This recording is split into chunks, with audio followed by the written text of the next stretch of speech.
Oh, hey, sure. Hello. Hey everybody, this is Rich and you're watching my YouTube channel where we play awesome tabletop RPGs with really cool people. This is part of the ongoing game of Masks, which is a teenage superhero game using the powered by the Apocalypse engine. The Apocalypse World games, one of my favorite games, as is a number of the players here. So we've played quite a bit of it, but this game's quite a bit different. The Kickstarter for Masks, as of the recording of this, which is October 18th, 2015, very close to Halloween, the Kickstarter is still live, and it has raised over like it's on its way to $60,000, which is amazing. Congratulations to Magpie Games, and especially Brendan Conway, who has worked for well over a year in heavy playtest on this game. And this version of the game, which if you back, is completely playable if you know and understand Apocalypse World more or less, because you can get right now all of the beta playtest rules, which is what we'll be using. I gesture over here because I have two monitors. You didn't know that, but now you do. So then we have the basic playbooks. We also have the GM moves, which have some cool cheat sheets and helpful hints, and then the basic moves, which is what we will be using today, including, for those who are curious, who might be using the team mechanics, which will be a first for this in the third session of this game, which is supposed to be a team-based game. The first time that they've actually done team-based stuff, because they're actually going to be forced by the administration to do team-based things because they did do it on their own. All right, so I'll quickly run through and let everybody introduce their characters. Then I'll recap where we were at the last moment. Is the issue ended in the last panel of last issue, and then we'll kick in. So we'll start off. I'm going to go in reverse alphabetical order by the first name of the player, which sounds incredibly complicated, except I've got them all down here at the bottom of my screen. Will, please tell us about your character and what state he is in right now. I am playing ASAP. He is the Legacy Playbook. He is a speedster and a complete and utter fanboy for all things hero. He's the youngest of the group, and currently he is angry and insecure due to some of the kids, along with Pixie, participated. We're kind of mocking some of the original heroes, and one of them happened to be his grandfather. So he's a little pissed off about that. Yeah, tell us about the hero, the astonishing Antonio, right? Yes. Astonishing Antonio the was a legacy as well, and I'm Oh, that's trying quite to all right. bring up He's my got, notes. Yeah. yeah, he was very strong and an excellent Yes. Yes. fighter who had flight abilities. He was kind of a common man. Mm. He was the first generation that came to this country where Halcyon City is. It's Americanish, but not really American. That way we can get away with horrible geography mistakes and having a giant metropolis that does not exist in America. Yeah, so yeah, it looks like Pixie and her new friend Laura haven't been very friendly, and you've taken some hits from that. Now, if I remember correctly, while at the Silver Hall, which is the field trip that everybody was on, ASAP had gone to the restroom to kind of cool off, and Quartz had come to see him. So let's go next to Jules. So tell us about your character, Jules. Jules, you're muted. Oh, we got problems with I, clicking I, the I, I buttons. will, Sorry, I will, I I was will. I was trapped in like a gazillion tabs while I was looking at our situation picture and trying to figure out what we should be doing. Hi, I'm Jules. I play Beacon. I am the Hawkeye of the group, meaning I have no special superpowers, but I seem to be here anyway. I'm a martial artist and a sword master, and I was last episode I was cured of my delusionment, or what do you say that? My demotivation, and I'm ready once again to work on getting this team back together.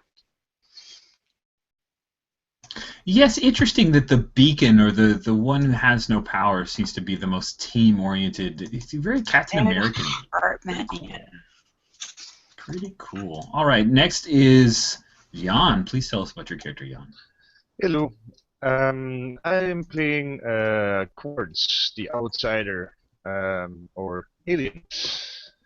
He is a crystal-based life form that shapeshifts and controls his identity. And he is trying to learn about this strange planet of yours. And so far, he's mostly going. He's been having. He's learning from these people here. Very cool. Next, we have Andrea. Please, Andrea, tell us about your character who's mean to poor legacies. So I'm playing Pixie. Pixie is a transformed, which means she was just your average normal girl in high school before something horrible happened, and now she's a monster, and she hates it, apparently, and everyone around her, which was kind of a surprise. But on the plus side, she's decided she hates hating people, so she's going to try to reform this episode. Maybe. We'll see how that goes. We'll stick a pin in that and see if we can come back to it. That sounds good to me. It's a nice goal for the game. And then, last but not least, we have Alex. Hi, I'm Kid Ragnarok, the delinquent. He's the rebel of the group, and he's currently, I think, having a panic attack because his mum, a supervillain, is currently here at the museum that we're visiting. And yes, I think she's just made her presence known to everyone else. Some random supervillain, right? Somebody you'd have no relationship with, right, Kid Rex? Oh, yeah, his mum, Electrobomb. Electrobomb, that's right. Cool, so before we do the recap, let's just do a quick bit of mechanics that we seem to forget. We've got a legacy thing. This is amazing, because at the end of every session, the legacy asks some questions of the rest of the group, and everyone said that the legacy didn't do the best job, so he got some minuses for this role here. Please read for us the legacy beginning of session move, Will, and then let's see those dice. All right. At the start of session, I roll plus Savior to see how the members of my legacy feel or react to my most recent exploits. On a hit, one of them offers meaningful encouragement, opportunity, or an advantage. On 7 and 9, another is upset with my most recent actions and will make their displeasure known. That'll be fun. Or on a miss, something I did stirred up the hornet's nest and expect several members of my legacy to meddle with my life. Oh, I love this. Okay, and I'm currently at, yeah, you don't need to be that excited, Rich. My Savior is at +3, but I'm getting a -2 for some of my questions, so I'm only at a +1. This will go well. I know it will. It bound to. That's a 5. Oh, man! That did not go well. So, something I did stirred up the hornet's nest, and several members of my legacy will meddle with my life. Yeah, you make your notes. I'm furiously writing. Several members of legacy. Oh my goodness, I have. Yeah. Oh my goodness. I have an idea that I may have planted a seed for this idea a while back, but we'll see. All right, to recap of the last issue, which Kid Ragnarok told us a little bit about while on this field trip with the Silver Hall, which, by the way, let me go ahead in a second here. I'm going to screen share to show you guys. I made a map! I know that there are no rules within Masks to say make maps like crazy, but that's an Apocalypse World thing, an idiom that I tend to like quite a bit. So, while on the field trip, Electrobomb, Kid Ragnarok's loving, caring, compassionate mother, who's wrongfully accused, tried to meet with him. I think that she really went heart to heart, perhaps just to hug her son, something like that. She's on the lam, and he refused to see her and walked away. And then all of a sudden, randomly, the school bus, which was parked just outside of Silver Hall, which is downtown in Halcyon City, the bus there's like an arc of electricity. This is kind of the last panel. Is an arc of electricity, and then this like gigantic explosion, and then there are no bus parts, and there's kind of a crater, and it's gone. The whole bus. I'm not sure how they're going to get home, but we pick up with that moment. That panel is kind of the flashback moment, and then we come in, and I'm going to go ahead and screen share at this point. All right. So I'll just present this to everybody real quick as we do our walkthrough of this is Silver Hall, and you can see that there was a 7-member team, the Silver Saviors, who were the first superhero team of Halcyon City. It was a 7-member team that even had a girl. There was Ray Gunn, who was Raymond Gunn, and then there was the Cheetah, who was super fast. Astonishing Antonio, who happened to be the great-grandfather of ASAP, the Great Alien, as well as Dust, Archer Man, and Mr. Raven. Now, these guys came out in the 40s, and all of the members are dead, although one of them is missing in action. That would be Mr. Raven. Mr. Raven, kind of a question analog for anyone who reads comics. If you don't read comics, mysterious person guy. The Great Alien was never photoed because all the photos, just nothing came out of pictures of the Great Alien. There were artist renderings of him, but they often changed because he could take on different forms. What we have are a few events that have taken place here. What is going on right now? So we have the main doors, and then there were a series of steps that led outside to the street outside. We've got a gift shop here, the souvenir shop. There are some people here, and as the glass kind of shatters inside, I'm doing hand gestures. Why am I bothering? Because I'm showing you a map.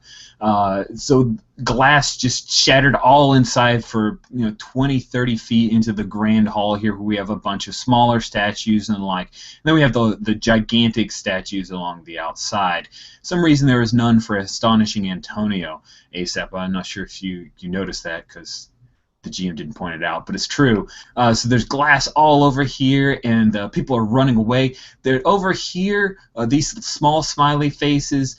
This is a Little Oaks Elementary class, and some of them have like exemplar T-shirts. Exemplars are the currently active group of superheroes. They have exemplar T-shirts. One of them has like a Spark shirt. She's super excited about, and they came to Silver Hall. This is the greatest day of their life. This has now become the worst moment of their life because there's fire everywhere. The gift shop is currently burning. A girder fell down from, it's like 60 feet up, girders that support the superstructure here. And one of the girders has fallen down, slightly crushed the outside of the gift shop, and there are people trapped inside. There's a huge fire outside from the explosion that took place. So that who knows what's going to happen with that fire. And then the cheetah statue right now, and I'll zoom back into you guys, but we have Pixie and Katana in Astonishing Antonio's room, and you see the giant statue of Cheetah. It's like 40 feet tall. Starts teetering because she was in a pose. She was only on one foot. So she was never super stable, and she's starting to fall. And there are people who are kind of gawking at the giant cheetah coming towards them. So Cheetah, that's what the Cheetah exclamation point is. And then somebody made the bomb happen, right? So there's that thing that's going on. So now you are brought up to speed to all of the exciting activity that's happening at Silver Hall. First of all, Kid Ragnarok, you had walked away from where your mother was at the gift shop. Did you walk back into the Astonishing Antonio room? Where are you at on the map? And I'll stick you in there. Unmute myself? Yeah. So I walked away. I think he was currently mulling if he just, before the explosion, he was like, I think he was pretty close to mulling going to the toilet, climbing out the window and running off. Oh, okay, But so you're headed towards the bathroom, maybe? Somewhere like halfway along here, I think the explosion may have changed his plans. Yeah, that would probably be a good thing. The toilet now. I don't need to use the bathroom now. Okay, so cool. We will stick you in here. We're gonna call you KR. I'm gonna reduce that font size because it looks giganto. Here we go. Come on, seriously, I can't fit the letters K and R? Oh, cheese and crackers, guys. Seriously. Language. Sorry. Oh, man! Thank you, Captain America. I was watching. There, that's a little better. All right, cool. Here we go. All right, we'll make you nice and bluish because you're super heroic or something. All right, so you're headed this way. All right, so where was Pixie? Pixie was in Astonishing Antonio room, so we'll just call you P for Pixie. And we'll make you green because you're all green with envy and plant stuff. That's very green. It's a super green, guys. I Don't agree. forget, by the way, Pixie, you're right by Laura. Yeah. And of course, she's like, "Whoa, my God, this is amazing!" And bad. All right, and then we have ASAP. ASAP's kind of brownish, if I remember correctly. He's got a lot of brown in his. We'll do it with a lighter brown.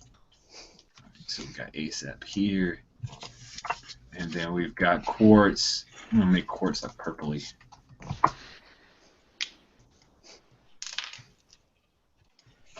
All right, cool. Quartz, you were headed that way, so we'll put you in here. And see Oh, I already got him out. Yeah, he was hyping me up. Oh, okay. We'll do that. Oh man, KR. Oh right. And now I got myself into a history lesson from you, huh?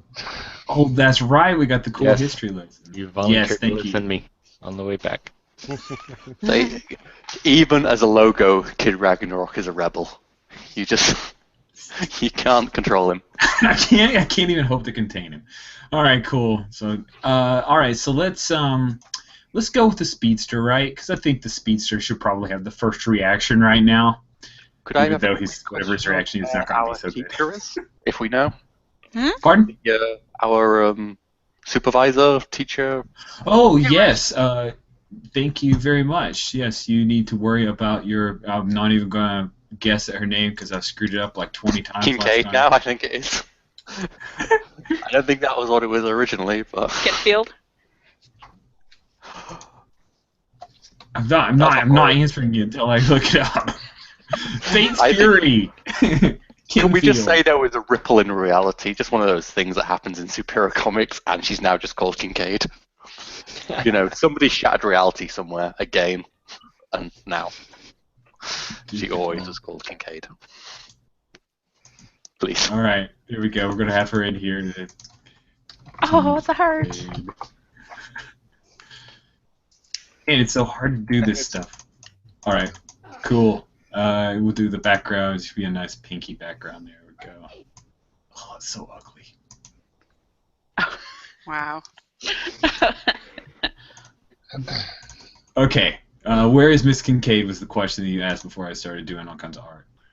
I think she's we were not headed towards the Great terrible. Alien room, weren't we? Yes. Yeah. Yeah. All right, so yeah, you I guys was are doing a headed serenade in Cheetah's room. I don't know, and then we had the discussion. Oh, okay. Sorry. Thanks for reminders, guys. That's why I kind of left this one open. I didn't have time to go back and listen to the last of the video. So, Pixie, Katana, and the rest of the class, we're going with Kincaid. Fate's Fury towards the Great Alien Room when the explosion happens. You get to see some of the horrificness, and you also see the little Oaks Elementary School kids who are freaking out. Kid Ragnarok, you're over by the cheetah room. So yeah. So let's pick back up with ASAP. I think. I didn't hear what you asked just a second ago. So. I have one more question too. Yes, ask away. Are there any other exits other than the main exit? Oh, that is a great question. Yes, of course, it's a very safe but incredibly old building. So let's say that there are exits. We will put exits. You have to point them out like afterwards. Yes. Do that. That's awesome. 2 in the front, 2 in the back. That's very exity.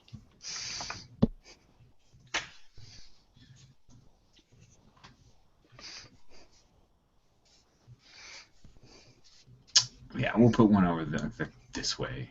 Yeah. Yeah, you go up by the bathroom. All right, cool. Hey, by the way, if you want ASAP, you could just leave right now. I just realized that. You can just I'm go. done with you. You're like, oh, this date sucks. I'm out of here.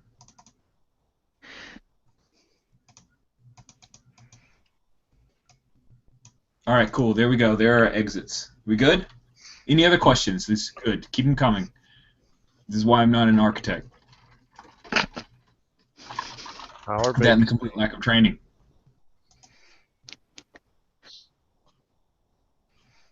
All right, I'll take the quietness as we're good. Right. If Yes, any we're questions come as we go, that's fine too. So ASAP and Quartz, yeah, you hear this gigantic explosion. It's enough to knock you to your feet. Quartz, I don't think it knocks you over because you're kind of awesome that way. But you hear fire. There's some screaming going on. There's a kind of klaxon that's happening, and yeah, this is not good. There are a couple after tremors, and Wait, what the was lights that are flickering as well. What was that klaxon? Do what? What was that klaxon? There's a klaxon, like a alarm. You guys don't have klaxons in Belgium? Yeah, it just Yeah, we sounded do. like a cat. I like anything that sounds like a cat's tail being stepped on. I'm sorry. Sorry. Okay, so Quartz, ASAP. All of this is happening. What do you do? What? I think I'm gonna run out into the middle of all this. I don't And- think I can keep up with that. Because considering the lecture I got earlier about being too spontaneous and not considering everything, I'm going to run in the middle of this and try to assess the most important danger. I'm thinking it's probably the kids, but That is a great question. So, if you want, you want to assess the situation here? I do. I think that's really smart. Quartz, you're coming up. If you... I'm going to double check. I don't want to say help if there's no helpful. I don't know why my brain is... Okay, that's Is that another fail? not quite. It's a 7. I thought it was a fail at first. The dice do not like me today. Oh, they love me, though. All right. You get to ask one, and you get a +1 when acting on the answer.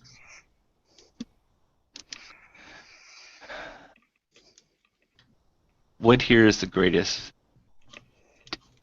I'm thinking danger, but not danger to me, danger to all the people around. I'm trying to, and Sure. I'm looking at all the civilians, all the kids, those kind of things.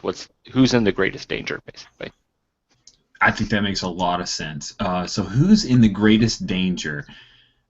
Believe it or not, at this moment, while of course everyone's going to think, let's say the little Oaks Elementary kids who are scared. By the way, when I say elementary, I mean like 3rd and 4th and 5th graders. The 5th graders are the big kids. No, the gift shop is actually in where the most danger is. Because those people are trapped inside, and they have a lot of knickknacks, and then there was like a pop machine and a bunch of other things that could easily be flammable or cause injury, and those people are they're trapped and they can't get out. Okay. And there's no fire in there currently. There's not right this second, but there's a lot of fire outside, and yeah, you see there's a little bit of fire that has started inside. There we go. Because you've assessed the situation, so you're kind of picking it out. It's not a roaring, raging fire quite yet. Okay. If I can get access to them, I'm going to try to get them out. If not, then try to move the debris so they can get out. Okay, cool. So let's figure that out. How would you want to? What we've got is a giant girder that's kind of fallen on the edge here. Maybe I'll just draw the girder here. So we got a girder that's like, and I'll rotate a little bit. The girder fell down over the entrance, and there's really no like you could only enter the gift shop from the inside, the interior. So there are glass windows because, of course, they want everybody to be able to see the entire museum and see people inside the museum. You could try to move the girder if you want them to go out of the door itself. But that seems like the least likely successful way to get them through. Yeah, and I don't think I can move that girder. I am.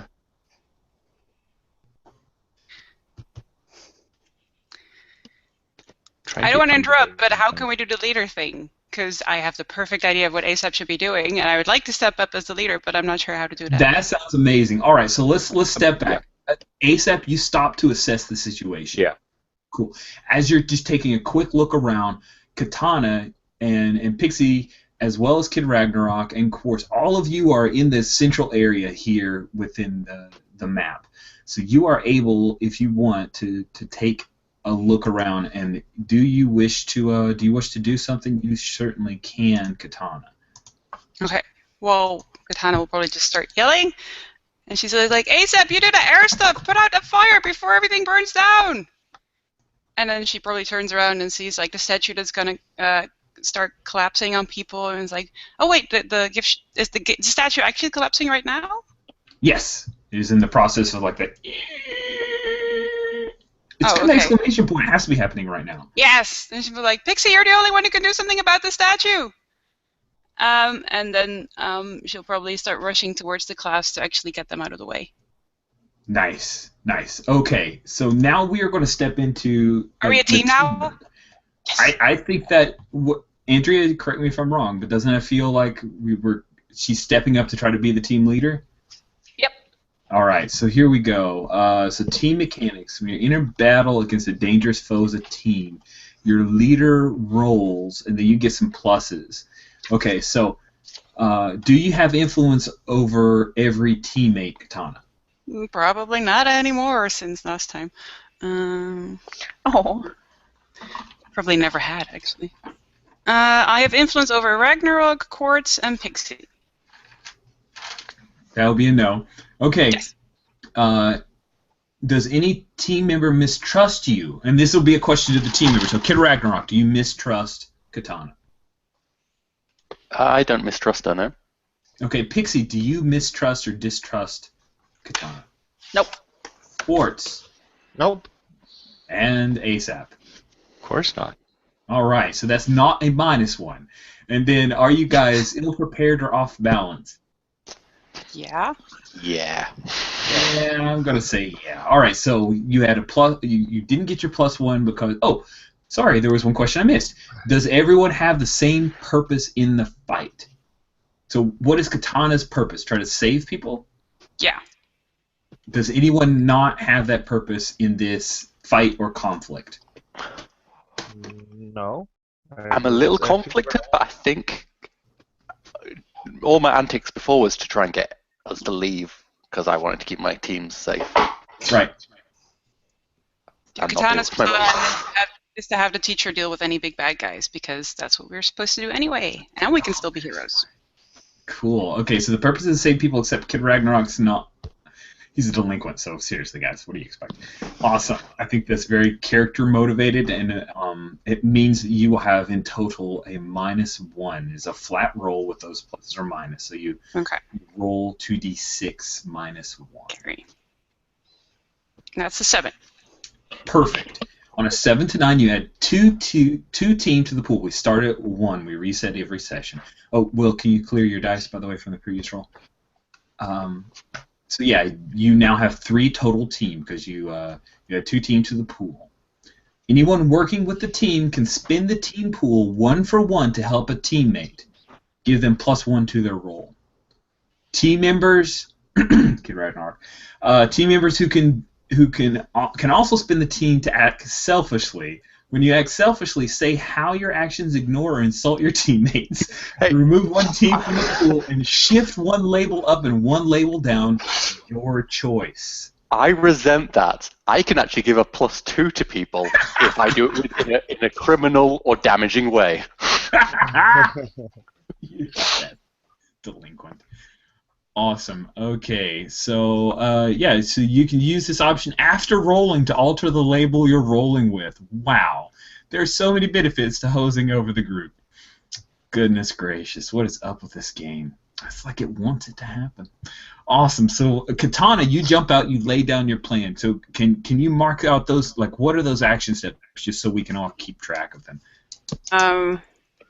That was the big fire needs to be put out before it spreads.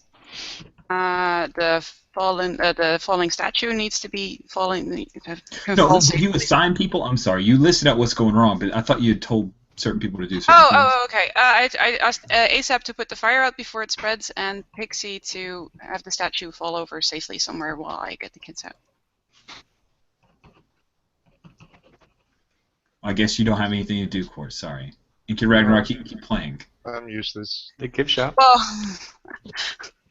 Well, I hadn't actually gone through the list yet, and I was going to ask indeed the rest of the people to find bad guy Nice. and take a T-shirt with them. Kid Ragnarok's all about that. Yeah, he'll totally do that. He's not running away. Sweet. Okay, cool. So let's mark these out by people's speed. So we'll start off with ASAP. So you've got a fire to take care of here, and maybe we'll just make some more fire markouts here for you guys, so you have fire to look at. Because who doesn't love to look at explosions? I'll make it all red, angry red. I feel like I'm there already. Cool. All right, so we got a couple fires here and here. So what do you do ASAP? I'm going to pump up the speed and start circling the fires, trying to draw all the oxygen out so they just dissolve. I think that's fantastic. Okay, I really don't think that's an attack. So I really think that is unleashing powers. Does that feel right? I mean, you're directly engaging a threat. So do you feel that you're directly engaging a threat more than unleashing powers?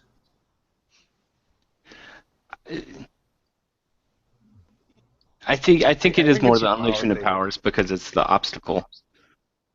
Overcoming the obstacle, being the fire. Cool. Or reshaping environment. Yeah. Yeah. All right, cool. So roll plus freak. On a hit, you extend your senses, reshape your environment, or overcome an obstacle. Oh my goodness. You get a 7 and 9, you get another condition, dude. You're gonna explode. Man, it's a 7. What is that? Plus freak. No, freak. Okay. Okay, 1. So that's only an 8. So, yeah. Really? Okay, you get to choose mark a condition, or the effect is unstable, temporary, or dangerous. Oh, okay.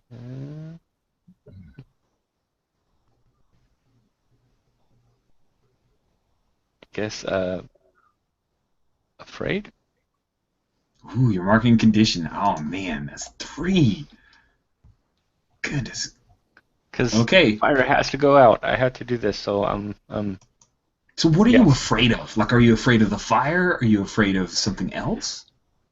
I am afraid with all this going on after just having a talk with my father this morning of not doing this and letting the grown-ups handle stuff. He's going to find out about this again, and it's going to be yet another discouraging chat. So, based on your role earlier, you have a right to be afraid. I know. It's coming true, Dad. Okay, sweet. Let's skip over to Pixie. So Pixie, yeah, you see the cheetah statue kind of coming towards you and the group of people. Brick, who's Paulov, he starts trying to transform, but he's not as quick as you. Plus, he's not entirely sure if he wants to just grab people and move them away or actually try to catch the statue.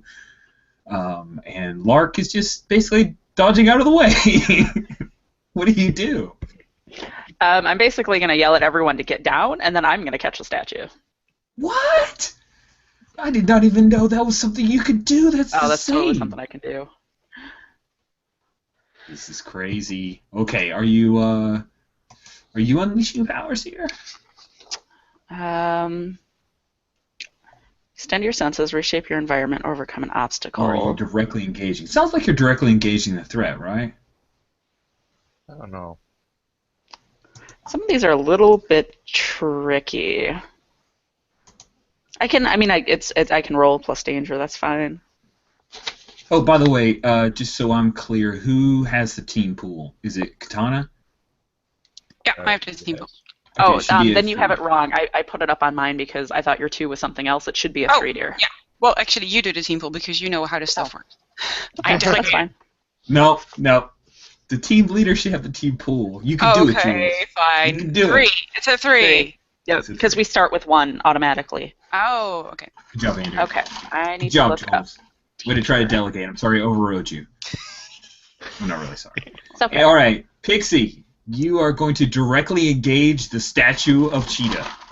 This is insane. What does this look like? What is Pixie, like, hulking out or whatever? Did she grow in size? Like, how does the artist render Pixie? Nope. So I think this is like she's stepping in front of whoever happens to be like right in the statue's path, and she tells them to get down, and then she's kind of bracing herself and putting her hands up over her head. And Nice. I think the dramatic rendering the artist does is she was wearing this like really cute like jacket, and I think it like splits along the shoulders. Dang it. I know, I'm really upset about that. It's my favorite jacket. That is a 12. Oh my goodness. That's amazing. Okay, on directly engage a threat, roll plus danger. On a 10 plus, pick 2 of the options. Do you have the basic moves, or you need me to drop it in the chat? I got him. All right, cool. I have paper copies because I'm old school. Whatever. Well, also we're not playing with Brendan, so they won't change immediately. Not immediately. Okay, so I will pick 2. These are weird. I guess I will basically create an opportunity for my allies. Okay.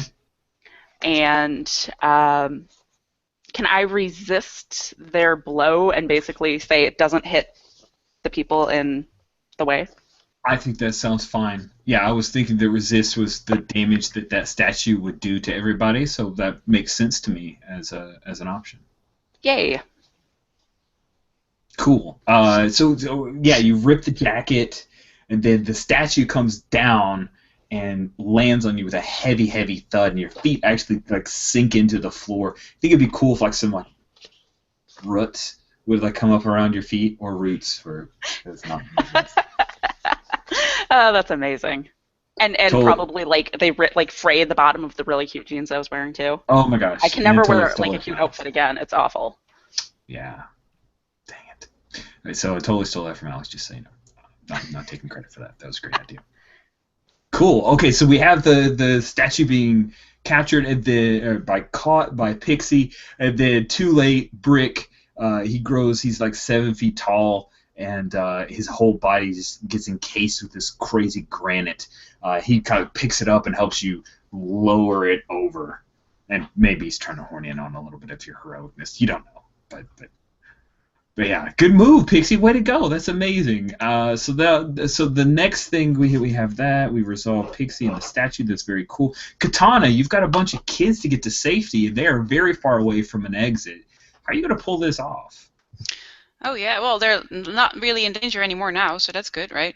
They're not in danger from the cheetah, but there's a bunch of broken glass. There's people running. Not that far from the exit. They need to just go to the girls' the toilets. Is there still a teacher with the kids? There is a teacher with the kids, but the teacher has actually run into the great alien room, Okay. and there are a bunch of adults. Like one of the kids is about to get trampled. Like their adults are just like running for the exits and ignoring everybody. The lights are flickering on and off because the emergency lights haven't quite kicked in yet. It's a little more hectic than maybe I painted the picture here, Katana. Yeah, so what do you want to definitely. do? Well, I'll try to grab that kid that's about to get trampled and have as many of them come with me to the emergency exit. Cool. Okay, let's see. What are you doing? Being savior. It's defending? I think defending makes sense. I was wondering if maybe we would go with provoke someone to do that, but that doesn't quite. The options don't really make sense. So I think, yeah, you're defending. You're defending someone's from an immediate threat. So please roll plus savior. I've heard you're good at that. I used to be. That's a 7. All right. On a 7 to 9, choose one of 3 options. Hold on, I don't have them open with me. Oh, yes, I do. We have so many sheets and moves and everything.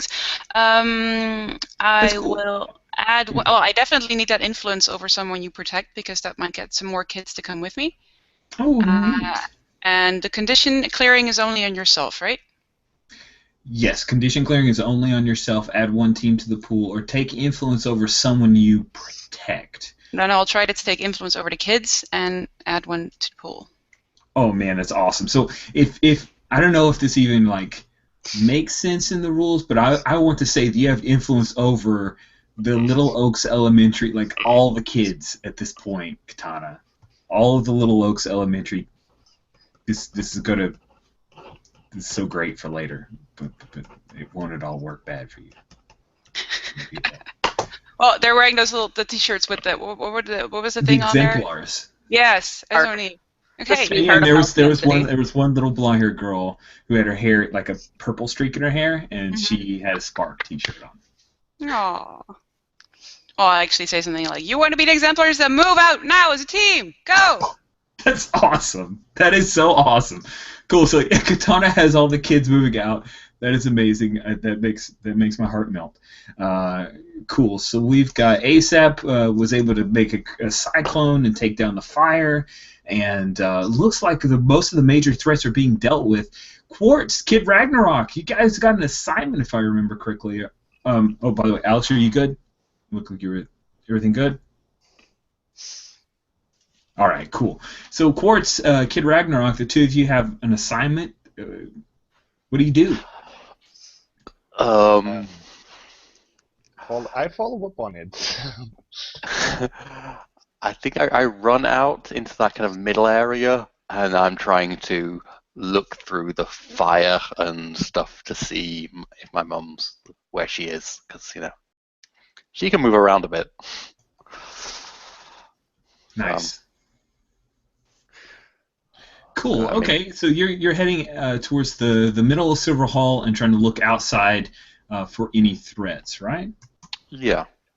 Cool. I don't know. Does assess the situation fit here? Is that a move thing, or should we just roll with fiction? I think we just roll with the fiction at this point. Yeah. Okay. So, crater.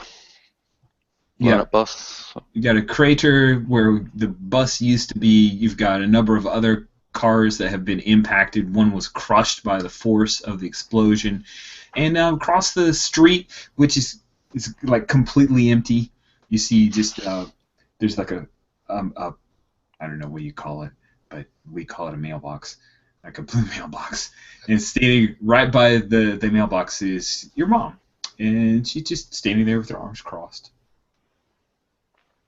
For those who weren't watching us last session, let me quickly give you a picture of our lovely Electrobomb.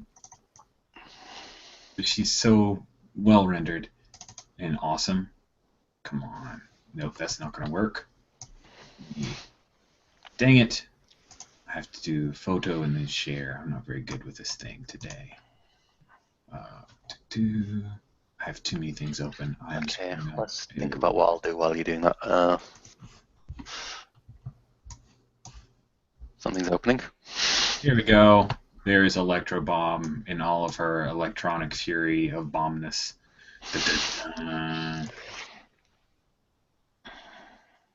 Cool. Yeah. So she's. I think I kind of go towards where like the kind of broken glass and the front windows, I guess, of the building are kind of blown open and shattered and falling apart. Like standing in the middle of that and yell out to her, like, we don't need to do this here. There's superheroes here.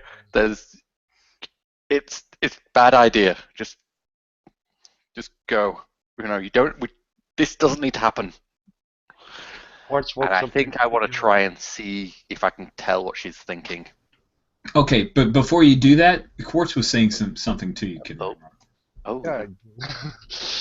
Oh. He walks up next to you and says, I believe you have identified the perpetrator?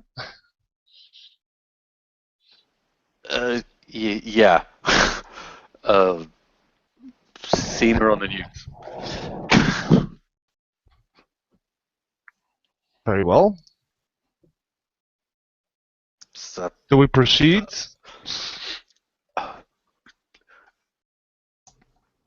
let me just try and talk to her first.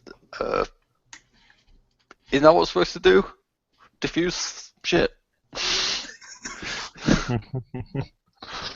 Very well. Nice. Okay, so Quartz has your back, Kid Ragnarok. You were trying to pull off something. You're trying to read her mind or something. Well, I'm trying to pierce the mask as the move is, but I guess I would try and get a. I don't think I'm not that. I mean, I've got psychic weaponry, but I'm not the best at kind of mind reading stuff. I like pierce the mask. That's really clever. I think I can get a little bit of a surface emotion off people, but that's a little bit of my actual psychic type, traditional psychic abilities.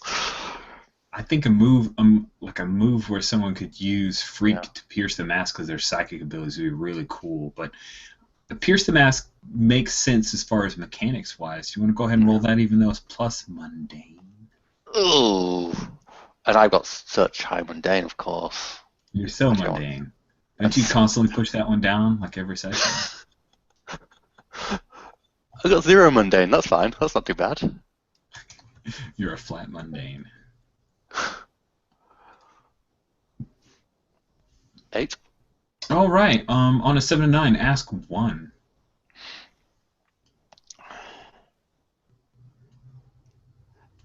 There are a number of questions here. Do you have that? You need to throw it in the chat. What are you really planning? What do you want me to do? What do you intend to do? How could I get your character to blah? You fill in the blank. Or how could I gain influence over you?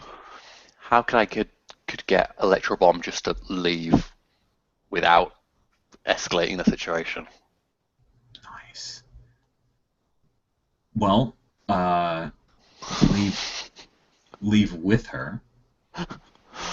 Yeah, I knew that was going to be the answer.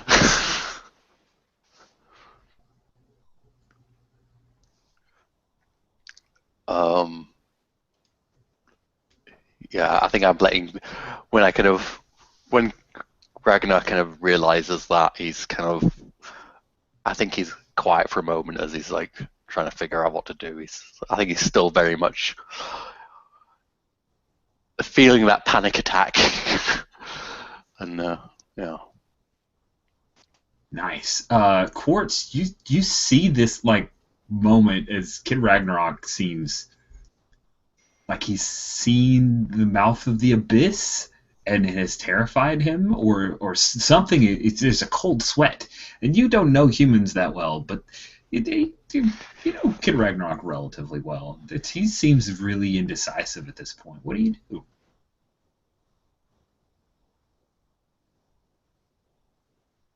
Sorry. Kid Ragnarok? Is something the matter?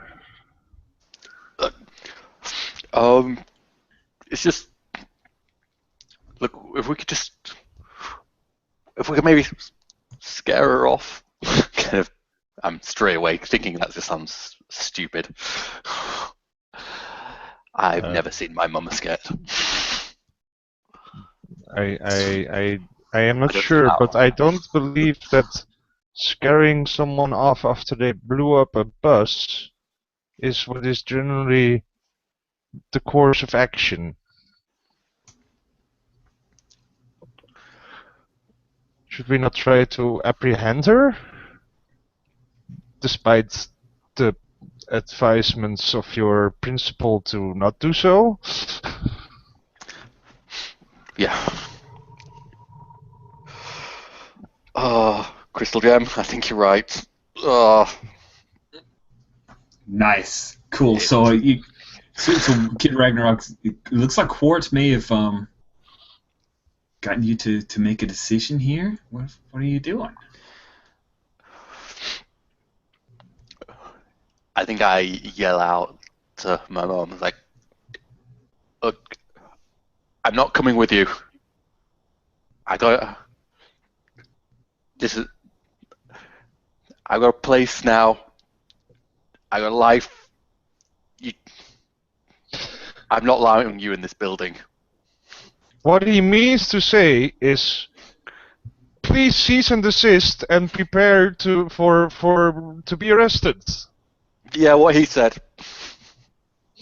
Oh man, she kind of summons up a little bit of electricity. You see this arc, I'm cringing.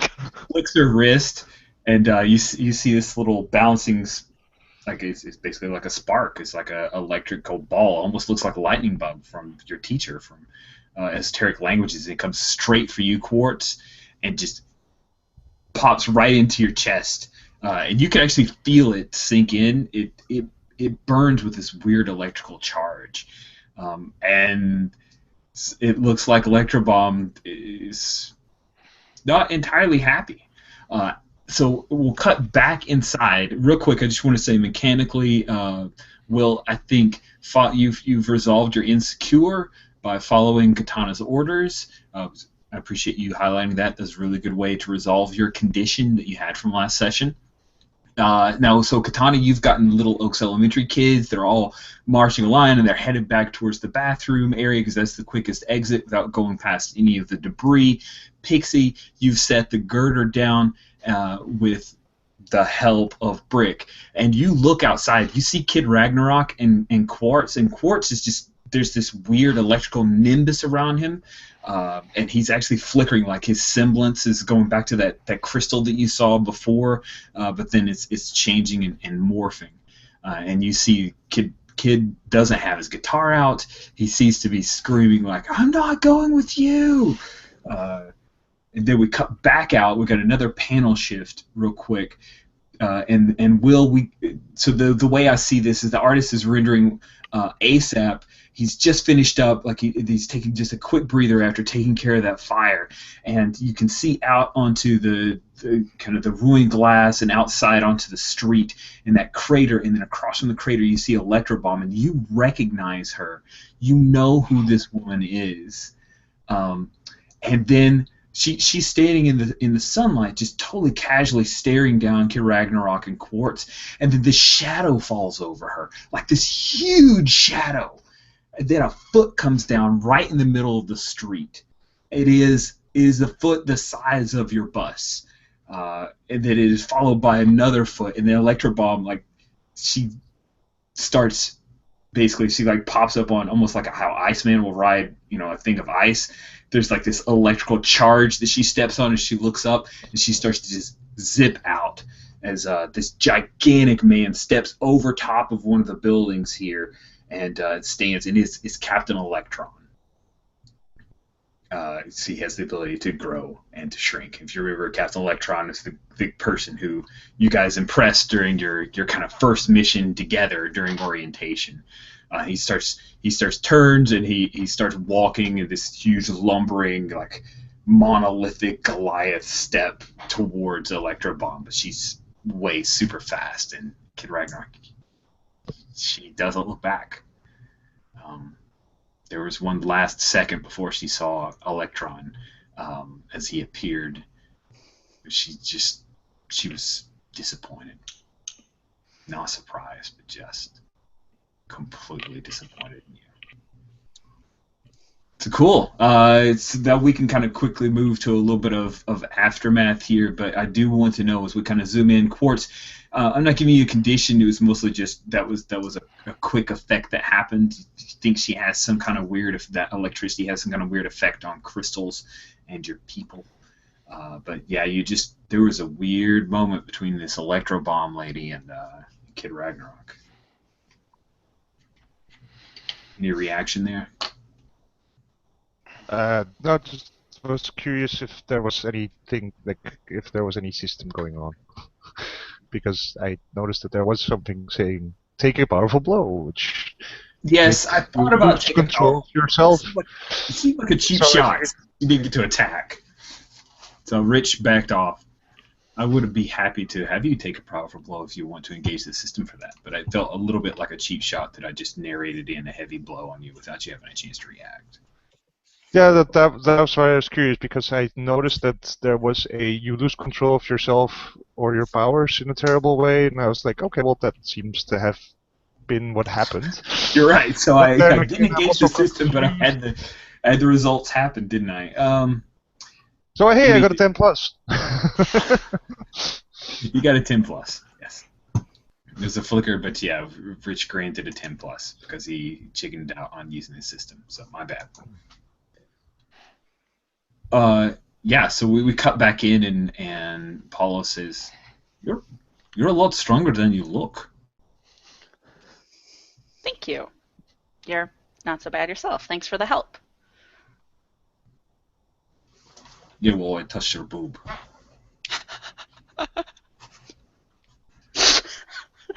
I don't know what to say to that. It was on purpose. It's not a bad thing. It's okay. It was for saving, right? And Lark comes out and she's like, "Whoa, that's huge. Good job, Pixie. That was pretty amazing. I just got out of the way. Good job." Well, that wasn't a bad plan yourself. Moving rather than standing there. As she turns to like glance at whoever was the idiot just standing there gaping. Yeah, there's a guy. He's actually got a cheetah shirt on, and Cheetos on top of that, like Cheeto dust. And he was just like, "I'm going to get killed by cheetah. It's amazing." Oh God. And you stole that from him. So. Don't know if that's a good or a bad thing. No judgment. Cool. So we have a little bit of aftermath. The police are going to start to show up. Fate's Fury, Ms. Kincaid, your teacher, she gathers you guys up after you've moved everybody to safety. ASAP, you're able to take out the rest of the fires. You see your same kind of trick. Kid Ragnarok, what are you doing after this Electrobomb thing? I'm really curious. How long does it take for... Sorry, yeah, go ahead, Alex. I was wondering could I have run after in the chaos, in the aftermath, could I have run away? Yeah. How long does it take for Quartz to regain control? Like, I'm curious if Kid Ragnarok actually leaves Quartz behind while he's going like... I'll totally leave that up to you, since I kind of stepped away from the mechanics. So if you want Kid Ragnarok to leave you in the dust, I awesome. think that's I'm sort of that I think that's cool if Quartz is still having difficulty, and I'm curious what Kid Ragnarok does then. I think Kid Ragnarok would he would glance at you, glance at the chaos, kind of like, okay, he doesn't look dead. And then he would he doesn't want to deal with all the stuff, and I think he runs away. Oh my goodness. Ran away. I don't know how far he'll go. We'll cut back to the group. So Katana, you lead all of the people out the exit. You get Little Oaks Elementary, and one of them's like, "Oh yeah, you're in school uniform." So that was like, you're like, what are you? What's your power? You're from Hope Prep. Katana will just sort of lean over to the little kid and goes like, "I can't talk about it." And then she winks and sort of goes away again. She's got a whispering power or something. She totally made me do her stuff. She whispered to me. They're like, yeah. Little kids are kind of huddled together. The teacher finally shows up and starts counting them off. And then we kind of have a mirror scene as Katana's led back. You come back in. I'll let back. What the hell am I talking about? Yeah. And Miss Kincaid is just double checking, doing a head count. And then she says, "Where's Kid Ragnarok?"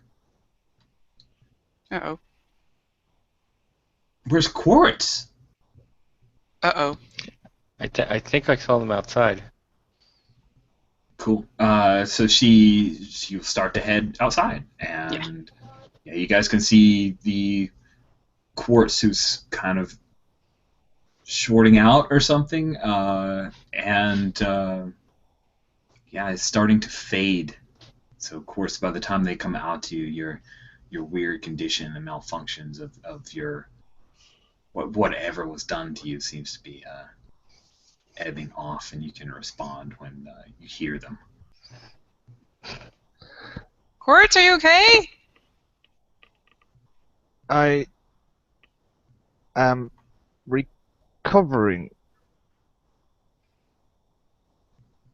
I was hit.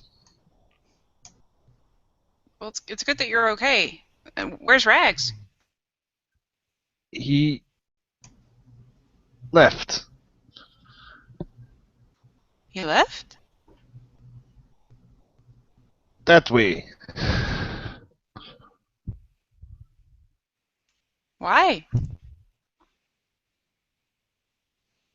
I do not understand.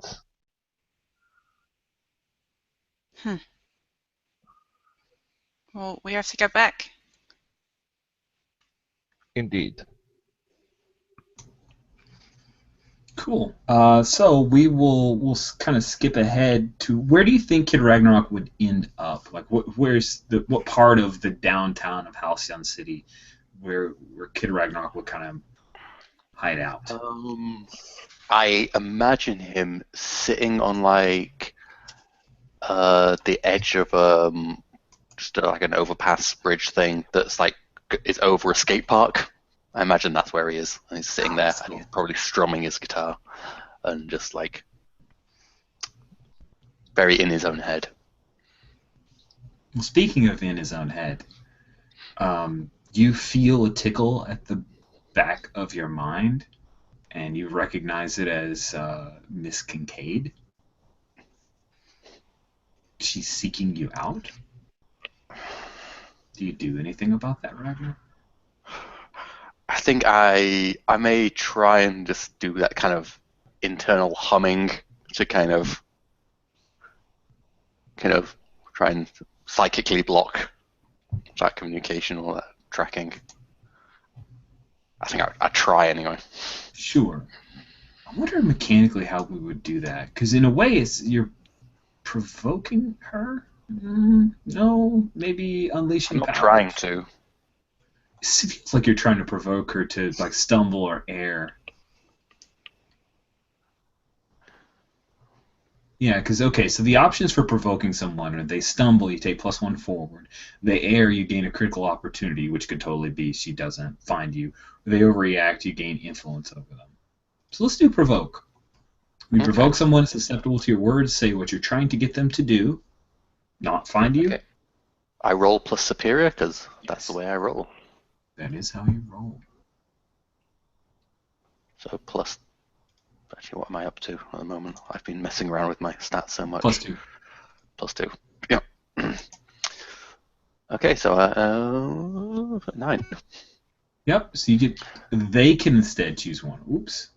I get to choose. I think you gain influence over her. I think I already had influence over her. Do you? Yes, because whole thing of being the kinship of psychics. Oh, well, it's not marked. Oh, it was somewhere. You put it. It's in my Kincaid. It's in relationships rather than influence. I put it in. I don't know if it was mechanical influence but you did say that there was a thing of. No, that's fine. That's fine. I'm not gonna. I trust you. Where did I stick that though? Now I'm looking in my. I put it in relationships. I didn't put it in. Oh, gotcha. I think it might be on the NPCs if she's in that list, though I don't think she is. Kincaid feels a kinship. Because you couldn't remember her name. Awesome. So you already have influence over her. So yeah, sure. We'll just say that she errs and you gain a critical opportunity. She's unable to seek you out. When you have influence over somebody, take +1 to all moves targeting them. So I have a 10. Nice. Okay, so on a 10+, they rise to the bait and do what you want, and you wanted her to not. Yeah. Okay. Cool. Please do mark her under the I have influence over, just so I don't stumble and give you a critical opportunity in the future. Oh, I don't want to do that. Okay, cool. So yeah, she isn't able to seek you out. So the back to the museum, Quartz, Katana, ASAP, and Pixie, Fate's Fury, aka Miss Kincaid, she has a moment where she's seeking out. She says, I can sense him somewhere, but I cannot pinpoint. He's blocking me. He doesn't want to be found. Quartz, what happened to him? There was a female with electricity powers, and it seems like she was the one who made the bus explode. And he tried to reason with her, but he seemed to have some difficulty. Miss Kincaid has a look of concern on her face. Does anyone know who this woman was?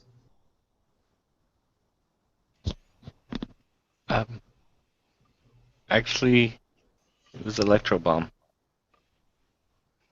Oh. Yeah. Are you all right, Jesse? I haven't seen her, since she took on my dad, but no, I guess, yeah, I'm fine. I'm fine. You feel her starting, she's mentally starting to probe your mind. Do you resist that, Asa? It's almost reflexive. I'm going to reach out and see if he's really okay by reading his mind.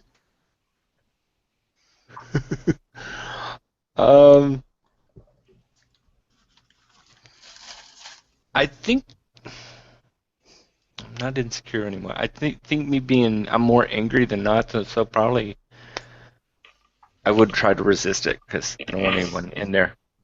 Nice. Let's see. So how would we do someone trying to resist that? Does take a powerful blow fit? I don't think that fits exactly. I think you're trying to resist influence. Maybe? Yeah. Yeah, when you reject someone's influence. Cool. So she's trying to influence you to be calmer by reading your mind and really getting to know what's wrong with you. You like that, Andrew? Do you approve? You think that's a pretty clever way of using it? If I were listening, probably. Oh, okay.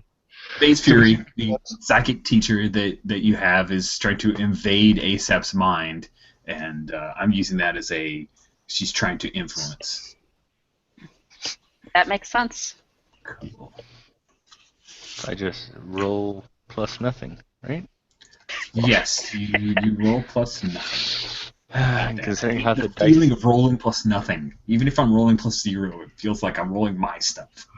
Right. Plus nothing. Considering the dice... Oh, 5. Okay. I do not reject. Oh my goodness. On a miss, their words hit you hard. Mark a condition. Oh my goodness. Okay. And a serious condition. I think you feel kind of hopeless. I need to tell you something about my homeworld, I think. Yes. All right, cool. So I'm going to say that you feel a little hopeless, and that's making you feel very mundane and a little less superior. Ouch. So I raised your mundane by 1. I decreased your superior. Wow, you just took a powerful, powerful blow there. But no, I'm not going to make you roll that roll. It's bad enough as it is. So she says, she reaches into your mind. You can feel this uncomfortable presence. And she says, I understand, Jesse, and I never agreed with Maelstrom and the fact that he put Kid Ragnarok in your class. It's okay, though. We'll make sure that you don't get hurt. Why would Kid Ragnarok have anything to do with this? What do you mean? Never mind. What? No, it's all right, Jesse. Don't worry. That makes no sense. Ease back. Okay. So as after this little psychic conversation happens, Captain Electron comes into the Silver Hall and he says, "Is everyone all right in here? Oh, Face Fury. Oh, this is. Oh, there you are, Quartz, like Katana, Pixie, ASAP. It's good to see all of you. I see you took care of all the problems here, right? Everyone all right? Anyone need medical attention?" I am unsure. It seems that this electricity has strange effects on my body.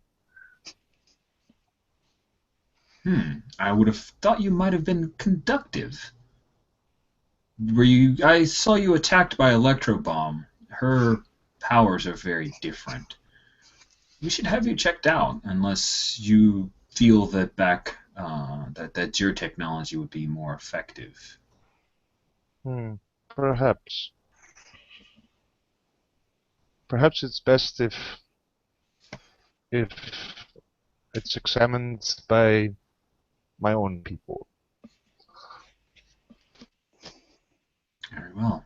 Do you have the ability to transport home? I would have to travel to the gate.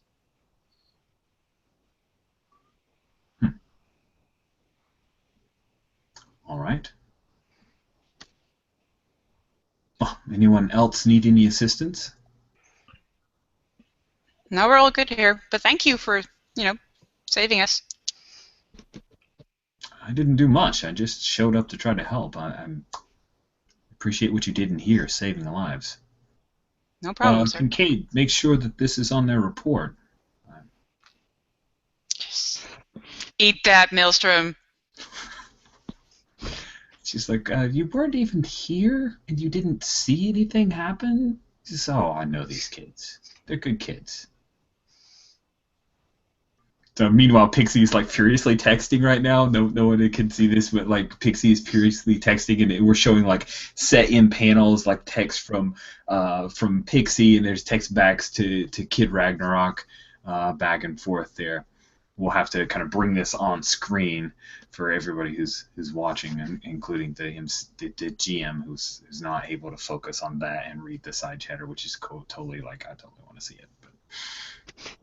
Cool. So with that, Electron's you hear the sirens of some ambulances showing up, and of course the police car, and there's a fire engine. So basically your normal authorities, municipalities are coming up to check everyone out. People are getting pulled out to see some EMTs and the like. And, so I'm curious, Quartz, where is the closest gate?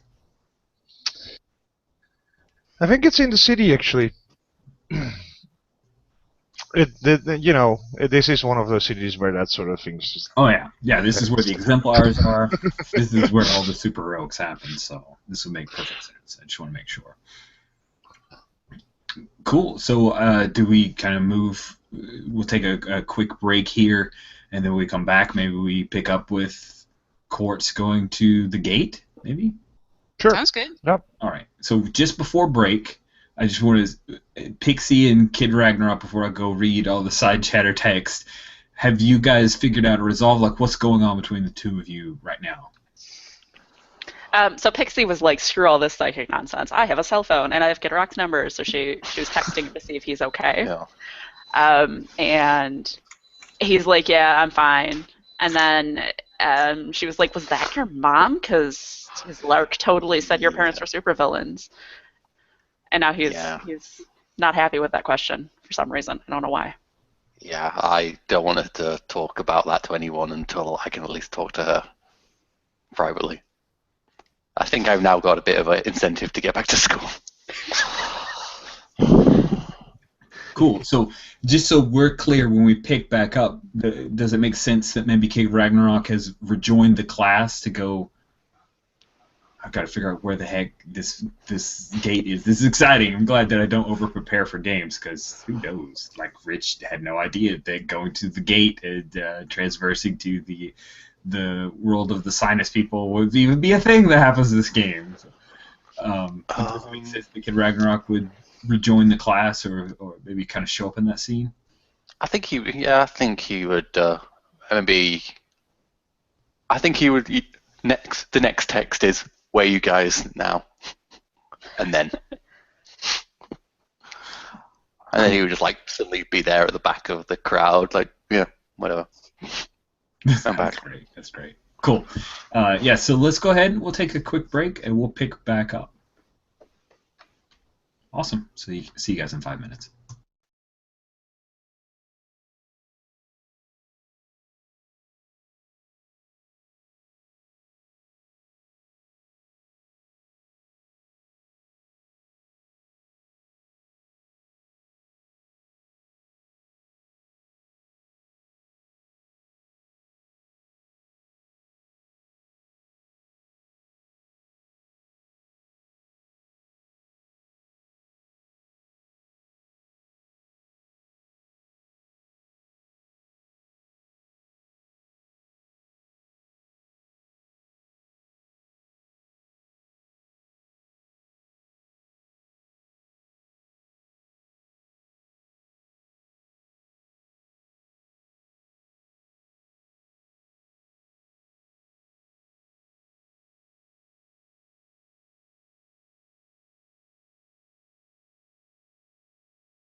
All right, looks like most people are back.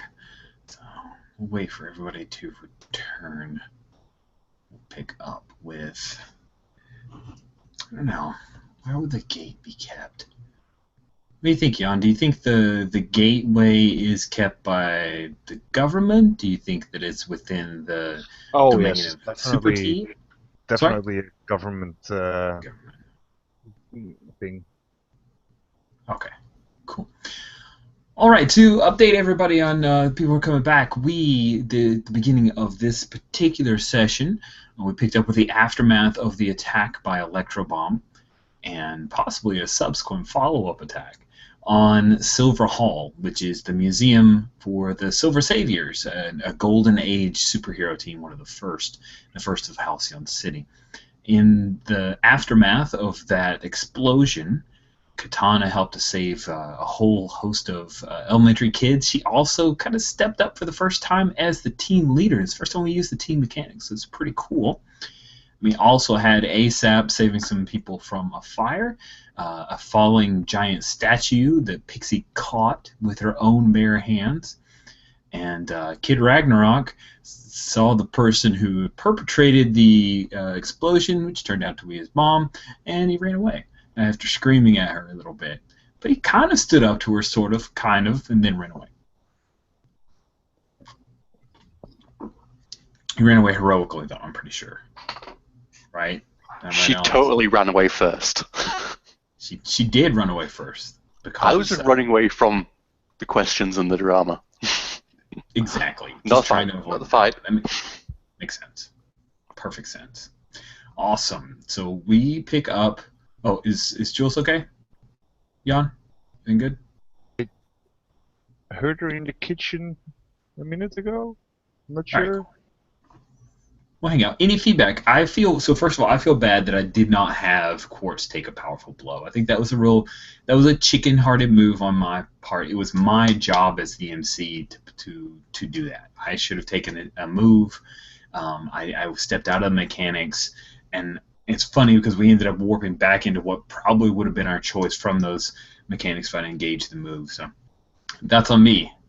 Listen, kids, when you're running this game, don't be afraid of the moves. They create good drama. Even if they're not what you originally planned, don't just narrate past them. Do not railroad. Use the mechanics. You're playing a game for a reason. If you just want to play storyteller, then stop pretending you're playing a role-playing game, right? Just be storyteller, dude. Or dudette. Or non-gendered person. I don't care. I'm not judging. All right. So there you go. That's my lecture to myself, but pretending to talk to other people. Okay. We pick up with the group. And so, how is the artist depicting, or how do we see Quartz still impacted by this electric attack that he's got? I think there's still, like, inside his body, there's still sort of arcs of electricity. Nice, cool. So we still see an occasional, like, yeah. Within the quartz itself, there's just almost like a little electricity jolts going back and forth. Oh, yeah, cool. I dig that. Let's see. So the five of you, the rest of the class, all of the Hope Prep class. By the way, remember this was not like it wasn't 40 kids. It was pretty much a classroom worth. It was Miss Kincaid's class. Your history class, and she wanted to teach you about the history of superheroes. So she has procured public transport, and you guys, I don't know how she convinced. She just asked very nicely, and the bus driver said, yes, that sounds great. And so she has the bus driver. You guys are driving to a government facility, which is located inside Halcyon City. It's we have huge emblazoned eagle and all kinds of insignias and people with 3 letters and part of their identifications. And there is, let's see, there is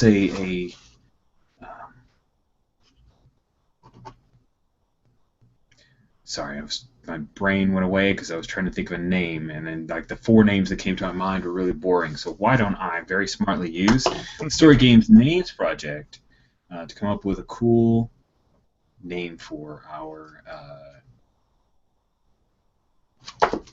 There you go. Very first one I looked at. Thank you again, Story Games Names Project. Senior Agent Hoffman.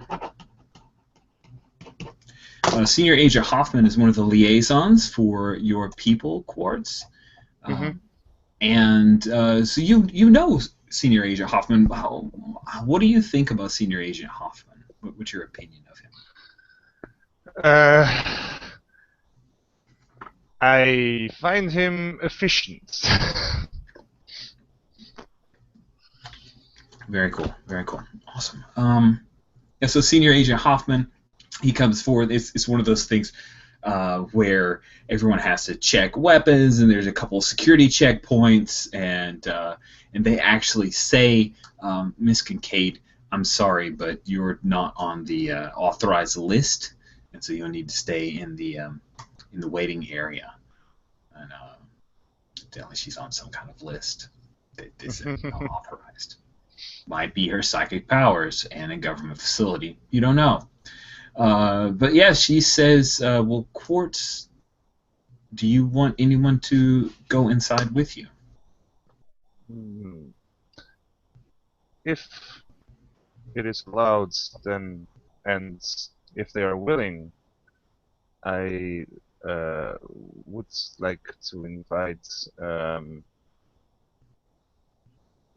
the young Ragnarok, Pixie, Katana, and ASAP. She looks back to all of you. By the way, there was a panel that was inserted in to show Kid Ragnarok like handing off psychic money to a cabbie and then showing up at this facility like very quickly after the bus dropped everyone off. Went off to park. So yeah, of course, it's just invited you guys, the team, to come with him to inside this government facility. What do you do? Pixie's looking questioningly towards Kid Ragnarok because apparently he needs to talk to her.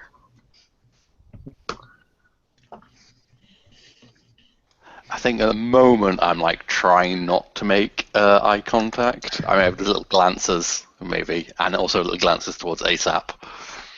And I kind of slightly kind of head down, kind of like looking away from Kincaid. I'm just trying to avoid everyone's. Oh, I'm going. Freaking alien world. Normally ASAP would be very excited about this, but I think you see him probably kind of down and just kind of going along with the group. That's very rude. Hands in the pocket, kind of shuffling his feet. I think Kid Ragnarok kind of comes up behind him and is like, this place is boring anyway. Come on, kid. And like pushes ASAP along with him in a kind of friendly way. I think the biggest reason ASAP's so sad is that he did not get Captain Electron's autograph. Again. Yeah, again. Twice I've missed it. Man, he was totally there. The opportunity was right there. Okay, Chin up, cool. kid. Nice. That sounds. I think I would be in a kind of. I'm like, yeah, I'm worried about the kind of relationship between me and ASAP because of the whole thing. So I think I would be kind of preparing the ground a bit and trying to be a bit nicer.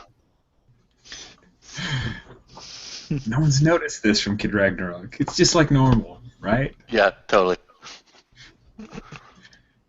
Cool. So are you nudging me towards the facility, or trying to skip class kind of thing?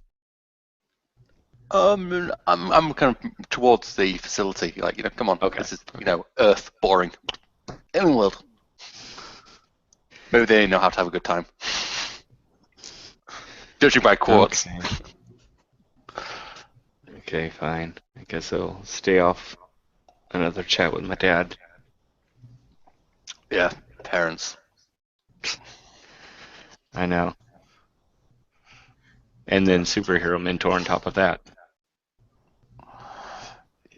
Superpowers Cool. of So drag. yeah, you guys have that. The kind of word balloons coming up as you're walking down this long corridor. It's one of those almost claustrophobic long corridors, and after taking there's like a blue line, then a red line, and a bunch of kind of crisscrossing in different office spaces and the like here, and eventually you end up at the area for where, of course, you're relatively familiar with all of this. It's not like they changed the architecture around a lot, but there are two guards, armed guards, that are standing just outside the door, and the door is very kind of secured, and yeah, you can you enter it. Of course, will open up for you, Quartz. And so, what is the room where the government is keeping the access to the portal limited? What do we see as the door opens up and, of course, leads the way?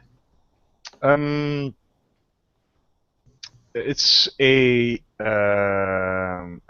portal that's always open now.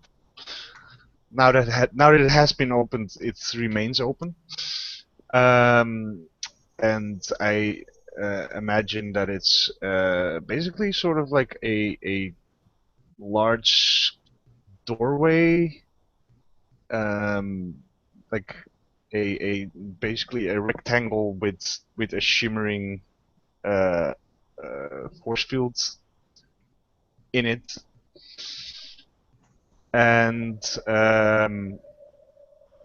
of course, there's guns that's like turrets that are always directed at the portal, just in case. Very casually pointed at the portal. They can't fire into it, right? Or can they?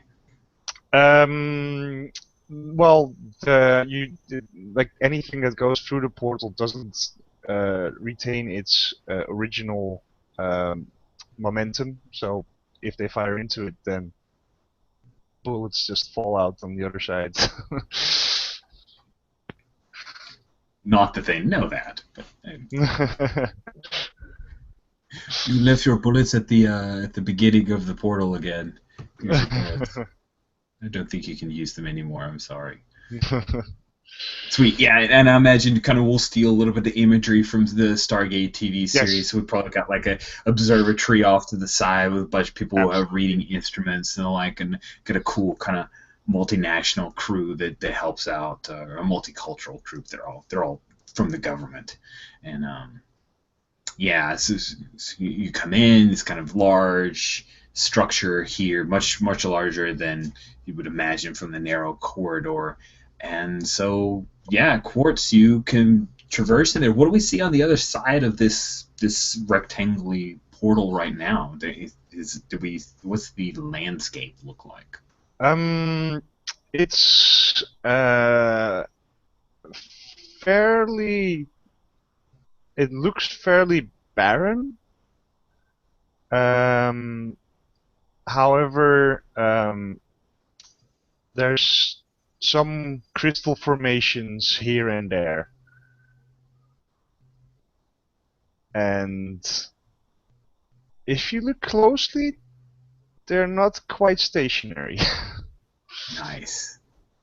Awesome. So kind of reaction shot from like Pixie and Kid Ragnarok and ASAP as you guys are looking into this alien world.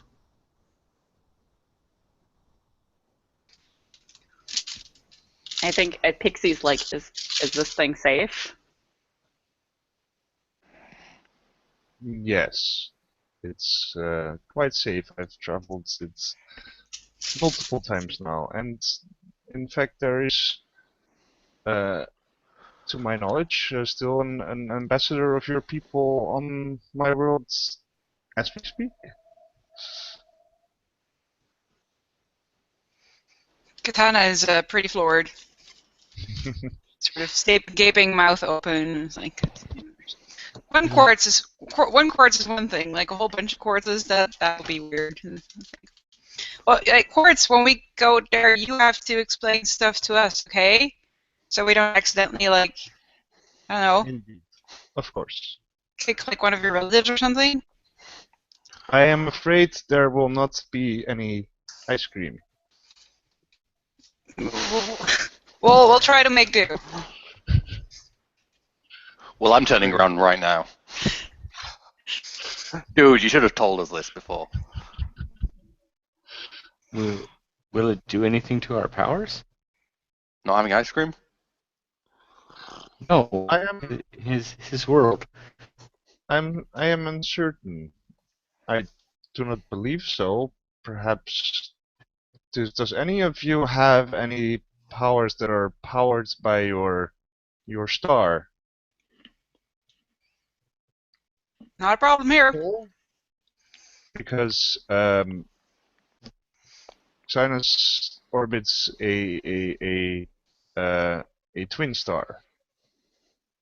So perhaps if your powers are related to your star, then you might be affected. We get it, No. you got 2 stars. No, my powers are totally powered by. I mean, no, I don't think so.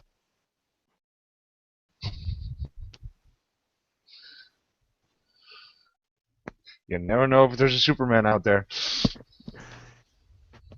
Who do you think the great alien is back with the Silver Saviors? Awesome. Yeah, of course, gives you guys a quick rundown. Katana seems the most confident that this will be no big deal. I wonder, in Pixie's like heart of hearts, do we see like a thought bubble of what she thinks might happen if she goes to this? Well, there's no plants over there, and I'm a plant person, and like this is really scary because like does photosynthesis count as a sun power? Like, is that something I need? I don't know. That's awesome. Yes, I love that. I love that. Cool. So Quartz, you're leading this. You just walk right ahead. You like hold hands with people. How did they traverse this? Just walk right into it. Initially, normally Quartz just walks right in and just ends up on the other side. But he walks up to the gate and then sort of looks behind him and says, "Do any of you need any assistance?"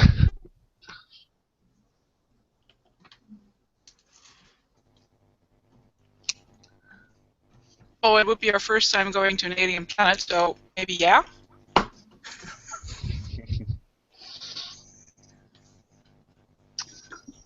The experience might have some effect on your inner ear, so you might feel some dizziness. Please try not to vomit.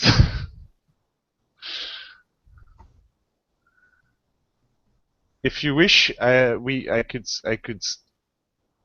can, if we hold hands, that tends to make as we travel through it, at least keep our position relative to each other the same. So perhaps that will help you. Weirdest stewardess ever. But sure, let's hold hands. Dude, really? Holding hands? Oh, come on, you're secure enough for your masculinity, I'm sure. Who does Kid Ragnarok? Who Ugly Katana. does he hold hand? He holds hands with Katana. Yeah. And winks. Oh God. What about Pixie? Quartz will actually hold out a hand, and I'm curious who takes it. Well, Pixie will totally take it. Pixie? Yes, Oh, that's God, the yes. one I wanted. Because then there's an awkward flinch somehow. Like, oh, Does he kind of almost get slightly less detailed for a second? Yeah, that's It's like great. a little bit more. there is a his slight polygon count ripple. goes Yeah. down. There's a slight ripple. Yeah. Nice. What about ASAP? Does he grab anybody's hand here? I think he's probably whoever's in back. I don't know how the order. Yeah. He's hesitant. He's just kind of just slow about everything, which is. Kid Ragnarok sighs and just grabs his hand. Oh, that's awesome. Yeah. Sweet. Cool. All right, so the 5 of you walk through the portal.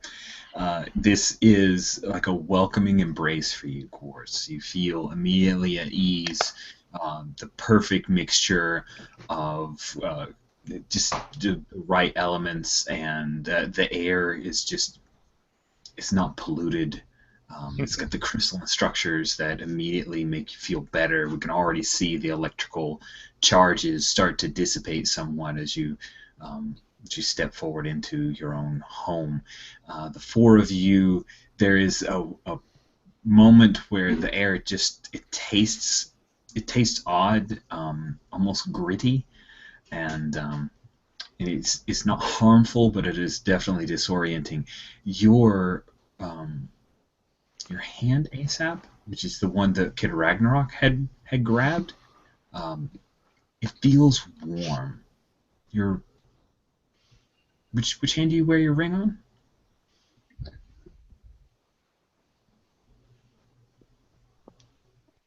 Your right. Did I move? Yeah, left. Okay, sorry. Yeah, so Ragnarok has your left hand.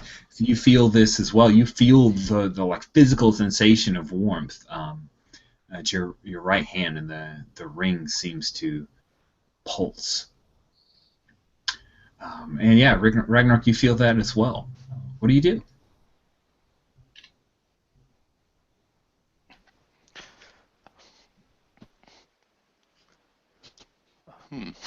What do I do? Dude, your hand is totally warm. Like, That's very Kid Ragnarok-y. like, just, like flicking off something icky on his finger. Like, Nice. It's totally not me. I think it's my ring. I'm not doing that. So Kid Ragnarok lets go of your hand, and ASAP, the ring pulses again, and then you see it start to open up. Like there was always a little bit of a small crystal built into it, and the housing for it just opens up like an eye, and then the crystal itself comes out and starts to float above and start to circle around your head. Do I recognize what this is? It looks very familiar. Yes. This is a crystalline structure, not at all unlike is you. this assessing? Is this a situation? Sure. Situation here? Not that I'm going to assess a situation. You just Crystal, suggested who cares? it's out there. We have mechanics. Yeah, there's crystals all over the place. This is just another one. Pixie, Katana, and Quartz, you all now see this. Those D&D players. It's kind of like an Ione stone. It's floating around his head. I think ASAP also, you see him kind of like follow it, not wanting to turn his head, but he's like following with his eyes till it goes around to his left, and then when it comes back to the right, he's just watching it go around, totally confused. It's like sorry, go ahead. I was going to say, you're going to get dizzy doing that. What's my ring doing? What's Quartz, going were we on? not supposed to bring jewelry? Um, And she kind of reaches up because she's got that ring around her neck. Oh yeah. it seems that perhaps I was preceded by another on your planet. This is like totally a family heirloom. My dad will be pissed if this breaks. What's good? Tell it to go back to my ring, please. Maybe it just looks differently in this world? Can I try to communicate with it? You can try to communicate with it if you would like. Yes, please. Cool. I will, of course, actually just speak in my own language, which is you just hear strange shrieks and. By the way, you don't see, like, there are no people, like, there are no crystal people here. Oh, there's larger formations that seem to be slowly moving across the landscape. Yeah, it could very well be his people. They could just be crystals. It's hard to tell. Yeah, so you make some sounds in your native language. What do you say? Let's start with an hello. Just a greeting. After a moment, you hear a very very thin reply of greetings. How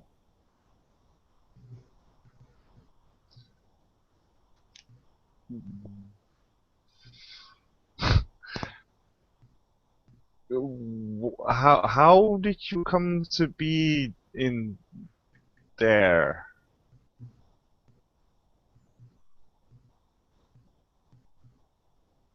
I chose to reside within the ring to help the non-crystalline structures of that planet.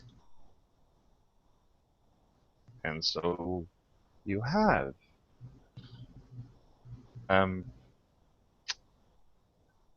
You are. I'm afraid that the one that you accompanied is somewhat distraught.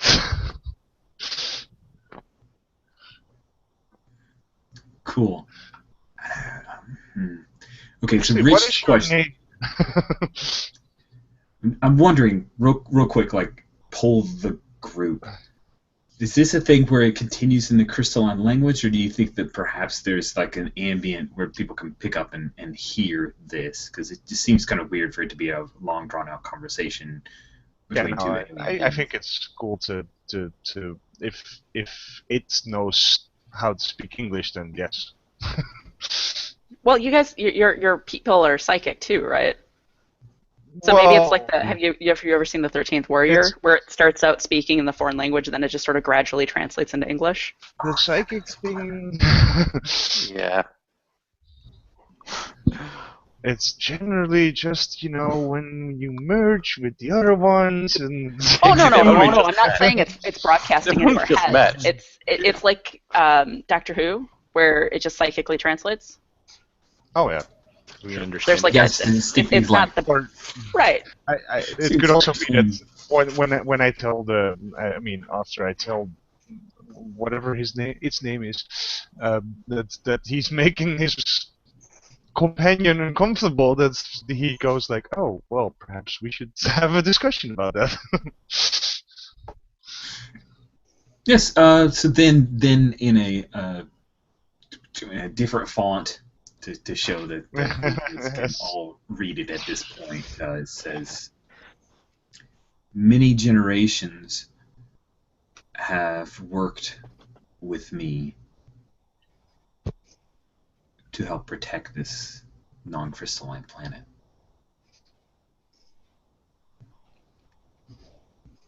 Well, this generation is called ASAP. What is your name? I am sure that he would like to know. I am called Crixim.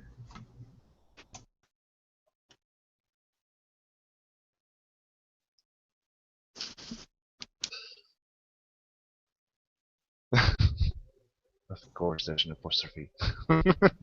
Has to be an apostrophe.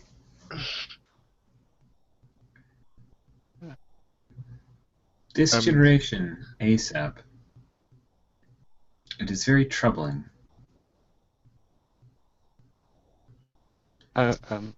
Troubling?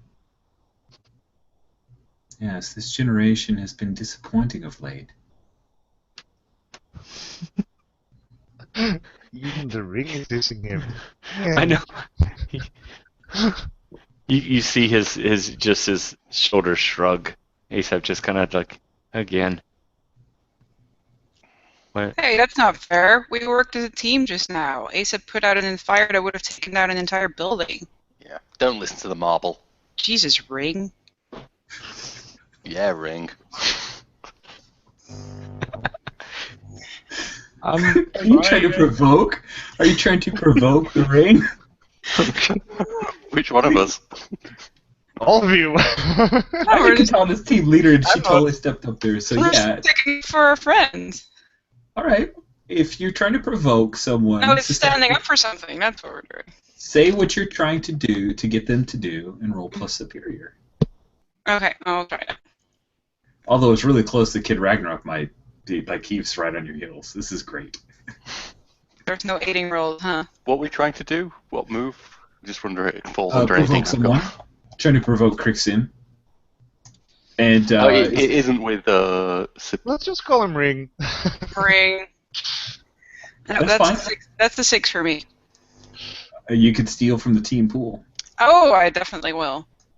So Well, he could help too, right? Go team. Yeah, you can. Yes. You're right. how does that work to helping? Anyone working with the team, which Kid Ragnarok was totally coming down on Ring, can spend it 1-for-1 to help a teammate. I can give you +2, but I would have to. Let's just check what I would have to do to do it. It would have to be through destructive, criminal, or rule-breaking actions. No. So no. Don't be destructive or criminal. I will. You do what you want. You. It's your character, Kid Ragnarok. You can do it. I can't think of anything actually appropriate that is criminal or whatever. All right, so that's a 7. On a 7, they can instead choose one: stumble, err, or overreact. Oh. That's okay. And what were you trying to get Ring to do? Well, it should have have a little respect for ASAP. Respect the kid. Yeah. He's learning and he's making great progress, just like all of us. Suck it. Cool. So that it stops hovering and it's just right in front of your eyes, ASAP.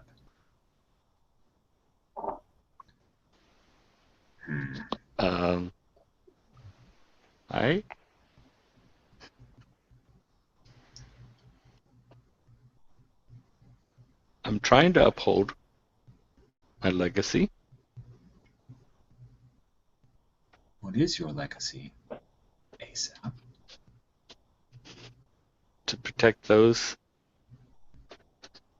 in the city, and to use my powers responsibly. And those that know ASAP, probably this is the first time he's coming off where it's not. He's been reciting what his dad's telling him. So this is like the first time it's coming from him.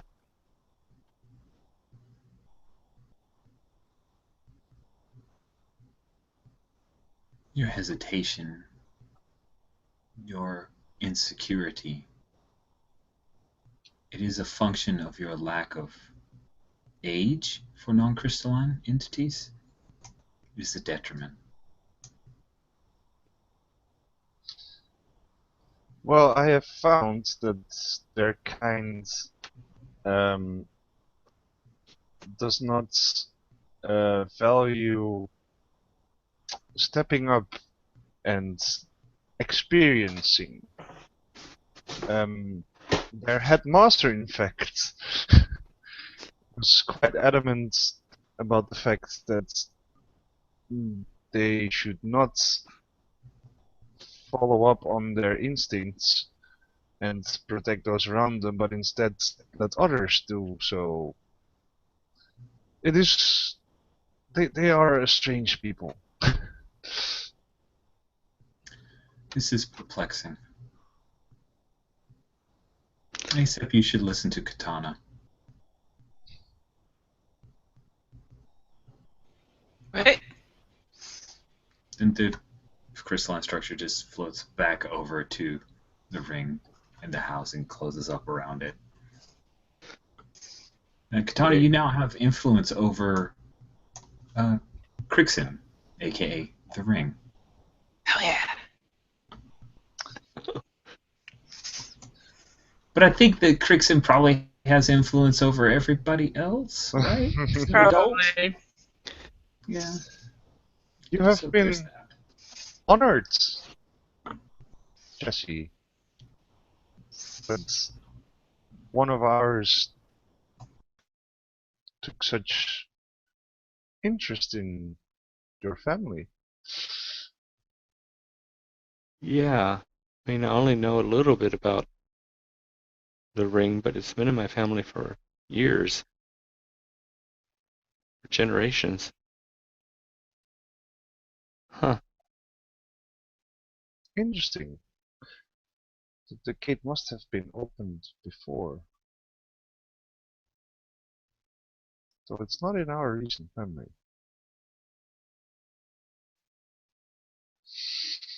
Maybe there's a maybe there's another portal somewhere else. This thing came through.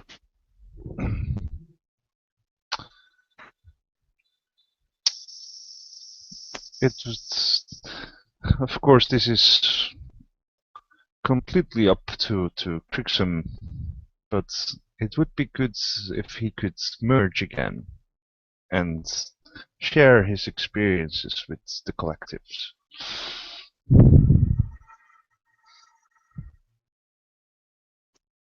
Though, of course, we'll have to find out which collective he originated from.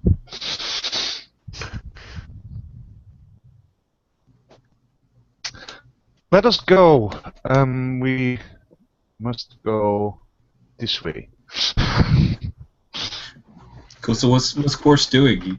Are you hoping to lead them to find the collective of Crixin, or were you leading them back out? My own, or initially. to find your own collective? Wow. All right. So yeah, you guys walk on this like oddly abstract crystalline surface that seems barren, but then there are all these structures that are gently moving and reshaping. How far of a trip is it? How many panels do we jump through before we reach? It has to be at least 4 panels. I mean, come on. And then we have like a full page spread to show this like crazy. Yeah, and like the double sunrise and. Oh man, that's awesome! Yeah, it's like an MC Escher type thing with weird gravitational aspects. It is totally Escher-esque here. Cool. So what's it like when Quartz meets with his collective?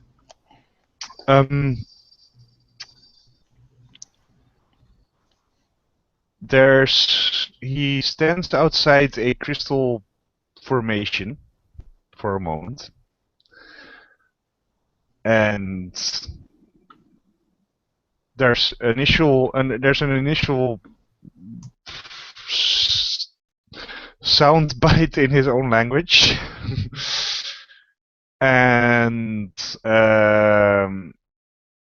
which is basically conveying the fact that he's going to be continuing the rest of this conversation in Earth speak, so that the others may hear. And then he explains who they are. So he will tell them that these are 4 of a collective that he has become a part of on the planet of Earth, and then he explains also about the fact that that he's been zapped with weird powers and that it's had weird effects on him. Cool. Okay, so let's say that as this conversation is going on, let's kind of cut away to a secluded, somewhat private, where Pixie and Kid Ragnarok have fallen back a little bit, and they're talking to each other as Quartz is addressing the collective. Because I think that you two can't text each other. Sorry. There's no coverage. You've got 0 bars. Ugh. That's what I get for having Sprint. But Wi-Fi, right? Little barbarians. Can you hear me now? No Wi-Fi? I think I would like this panel to start with us behind like maybe some sort of crystal pillar thing out of eye shot of everyone else, and me kind of. Oh, I'm sure it's not listening in. Yeah. Yeah. No, like, yeah. Well, it better be. I'm spray painting Kid Ragnarok claims this planet. Oh my gosh. So yeah, and I'm kind of like, yeah, I'm hopefully kind of talking to Pixie at the same time as kind of not looking at her when doing this. So, like, you, I hope it goes without saying you can't tell ASAP that. It might if I understood why I can't tell ASAP that. Don't you read anything? Don't you? Look, there's history between our families. It's not a pleasant history. I was not involved in that. Oh, I don't think ASAP might see it the same way. I mean, as a kid, he so your families like fight each other? well, you saw my mom. Oh, I don't know. Well, Kind you of. saw what she's like. That's her on a good day. And my dad's not much better. He's technocrat.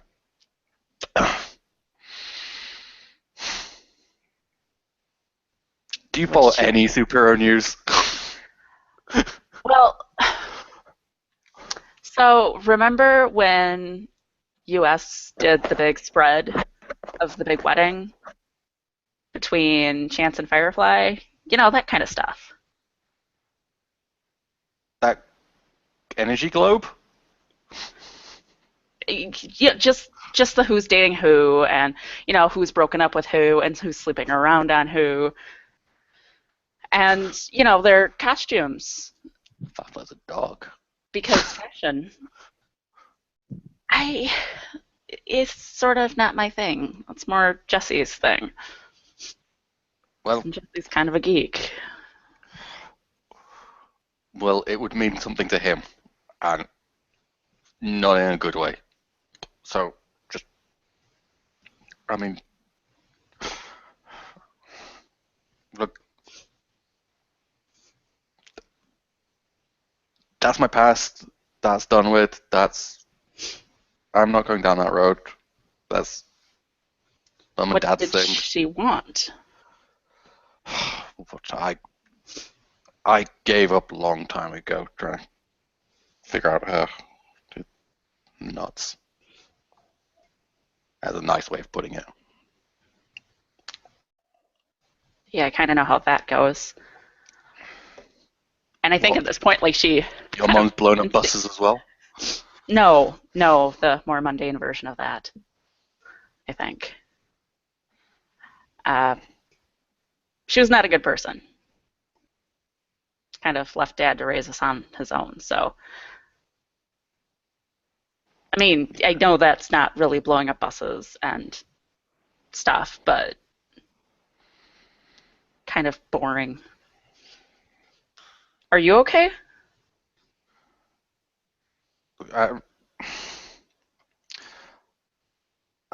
I'm just,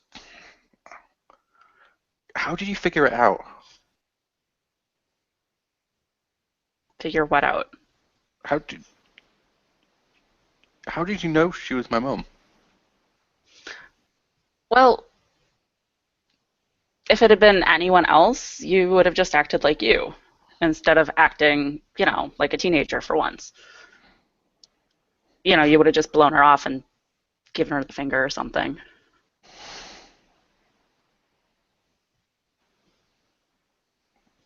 People act weird around their parents. Just it's been a while since I've seen her, and as you might be able to tell, it's not the most healthy relationship. Understatement. Mm. I'm spray painting in like a really, really crude drawing of Kid Ragnarok sitting on top of the planet with a flag. Well, if you need to talk about it, you can always come to me. I mean, I obviously won't tell anyone else.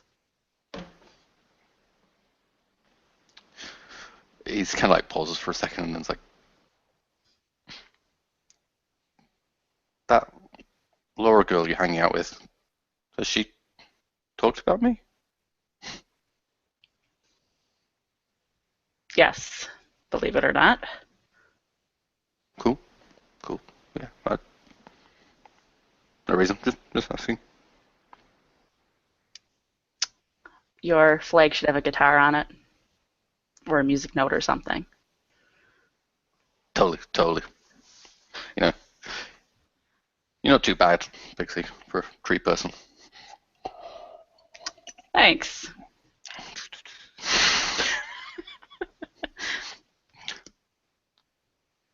Then like I run out of spray paint and just throw it to the side and the spray can and join the group again. Nice.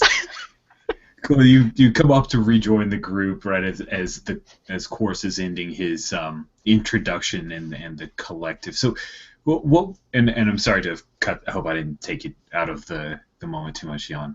No. Other than an introduction, what were you? At that point, he will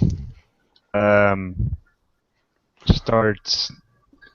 Well, he will initially discard his human shape and then start merging into that crystal formation. Nice. You feel this weird sensation of paint on you, but it's part of the collective, so it doesn't.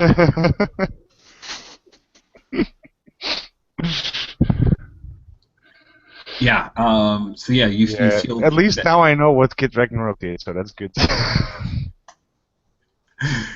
Yeah, well, the collective conscious there of all your people, of course, they knew what was going on and they thought it was amusing.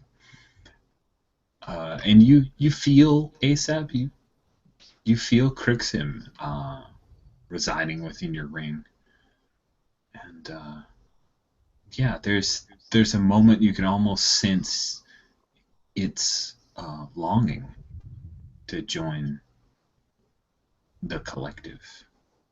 But it doesn't move, and it doesn't communicate with you. It's just a weird sense that you get. I'm kind of awkwardly. I feel awkward talking to the ring because I've never done that before, and it's like, do you want ring or Crixon? Do you want to like do that thing with him that Quartz is doing? I mean, you totally can if you want. Please come back. You're generous of spirit, ASAP, but that is not my collective. Oh, is yours nearby? I mean, we could try to like swing around before we head back. Mine is not nearby, but thank you. Oh, okay. You like all alone? Of course not. I'm with you. Cool. I'm glad you're sticking with me. Maybe you can, I don't know, help me grow to use my powers better. To be more of, or be less of a disappointment.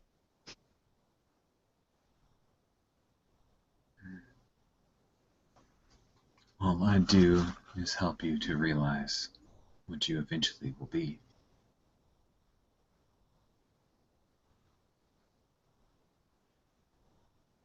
Yeah, I mean, I think about that all the time. I mean, I want to be all the stuff that I see, but I mean, I'm just, I'm just Jesse.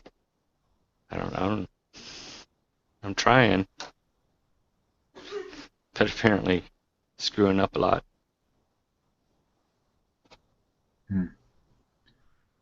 Your forebears screwed up a lot as well. Stop worrying.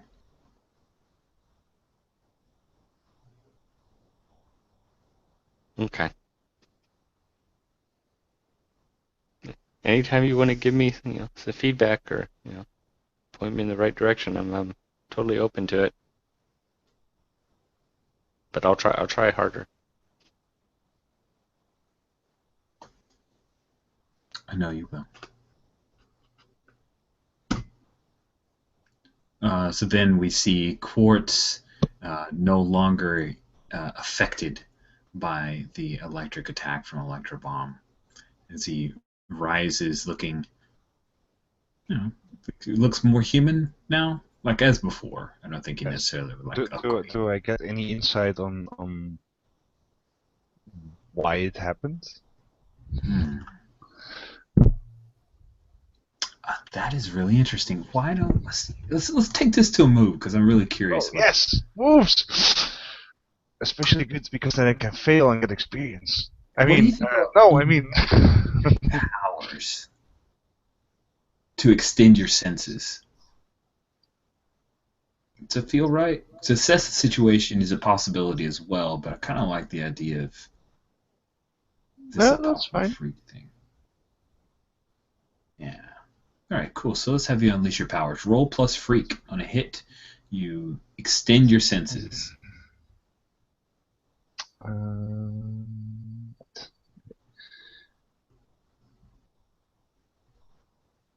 Oh, sorry. Dice Stream still has to load apparently. Boom. That's a 10. Nice. Okay, on a 10. On a 7 and 9, it's on a 10 it happens, right? There should be a thing that says on a 10 it just happens, but that's fine. We all know what a 10 does and buckets roll type stuff. And there's math going on in the text chat, and I'm completely confused now by the confusion of the confusion. Cool. So you reach out, you kind of pull the collective, and they're able to sense what changes had happened to your structure, and they convey that normal electricity and crystals that happens as you would expect, but there's a particular aspect to the electricity that emanated from this electrobomb that is particularly harmful for you and your people. And the collective recommends that you stay far away from Electrobomb. They further recommend that ASAP stay far away from Electrobomb, as anything that either of you experience from her powers could be very detrimental to your... Oh yes, and of course I do share the fact about the Krixen. Yes. Right. Now I was kind of folding that in. Yes, and I will also leave with them the fact that I might not have a choice in the matter, nor will Krixen. Krixen doesn't join the collective with you. It remains. I know. In the ring, but I'm just telling them me and Krixen might not have a choice in the matter, and perhaps, and I'm just basically building up the fact that I chose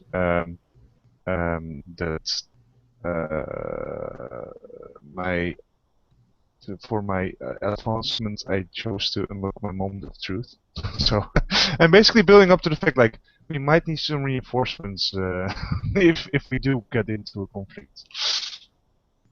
Very cool. Okay, so yeah, you're leading to a moment of truth. That sounds really neat. The moment of truth is a mechanic we haven't engaged because it is a very rare occurrence. Hence, moment of truth, not moments of Yes. truth. I'm But just that's a I'm tool just we- opening up the conversation now so that we have a narrative explanation of why they would Very cool. if I use it. Nice. I love that. That is great. Cool. So let's go ahead at this point. I know that my first 45-minute before break was a little long in the tooth, and so this one might be a little bit short. So are we good to take a 5-minute break here? Then we're gonna pick up. We're gonna skip a little bit of time. Yes. Yep. E.T. go home. That's right. Awesome.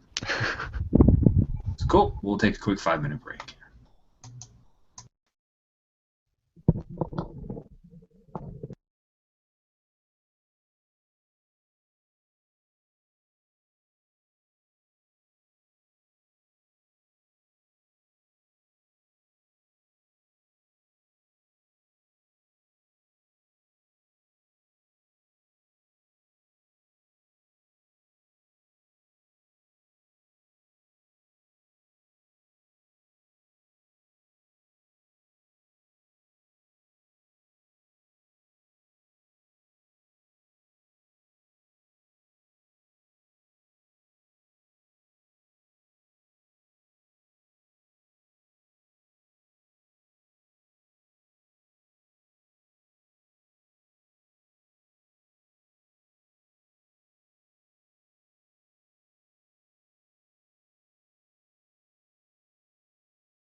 Okay. Well, I am going to give a quick recap. So far in this session, we've had the aftermath of the museum, which led to Quartz being injured, and Quartz asking the group to travel with him. Sorry, I keep putting a gender on, but it's played by a guy. It just breaks my brain sometimes. So Quartz asked the team to come into the realm of Quartz's people, who are all crystalline structures. And that's where we found out that ASAP's ring, which is powered by a crystal as well, that crystal is part of one of the collectives of this people. So they have some kind of ancient relationship, like a thing, like an overlap, not a relationship, like they like each other, although they do like each other, and they have influence. I'm going far too over. All right, so there you go. We are going to skip some time and completely change place. It's almost as if sorry, the joke in that text thing that made me laugh. Good joke. So we're going to skip time, and it's almost like a different issue in a way. Like we'll call this an anthology. Like this issue is super long. It's a giant size episode of whatever this team is named. What is this team named? Do you guys have a team name, by the way, Katana? You're team leader now, so. We still need to have a meeting about that. Yeah. Okay, so we pick up with the five of you dressed in costume, and the artist is depicted that there's like a rumble and there's excited crowd, and you guys are waiting. You're about to come out into your match of the Power Brawl. So Power Brawl is one of the three sports of Hope Prep. And by the way, this is a slight variation from the Hope Prep. Hope Prep is a supplement for icons and mutants and masterminds that does not have too many mechanics, and it was really easy port for me to use this in Masks. Masks, by the way, default isn't necessarily set in high school. There's a stretch goal for it called Phoenix Academy that's been unlocked. Yay! But default is kind of a young adult type setting. Power Brawl and Hope Prep. Sorry, I'm jumping around a little bit. I just want to give a little bit of exposition as we come in. Power Brawl is similar but not dissimilar to Save the Citizen, which you may have seen in Sky High, but because we don't have the budget limitations of an actual small Disney-backed movie, then it can be just a little bit more grandiose. Power Brawl is something that Hope Prep does, and they're even there's a grown-up, like there's an extreme Powerball league of supers that are adults. This is kind of the junior Powerball league. The Halcyon City, the Hope Prep students are able to participate in once they've reached a certain level with their powers. And you guys are a team, and you're about to go out to fight. Sorry, I should stop smiling at myself. The Superlatives. Who do they're a team led by Lark of all people, and Lark's the only member of all of your roommates who's part of the Superlatives. The other members of the Superlatives are Britt, who is a martial artist. She's also a member of the cheer team, and she's an incredible athlete.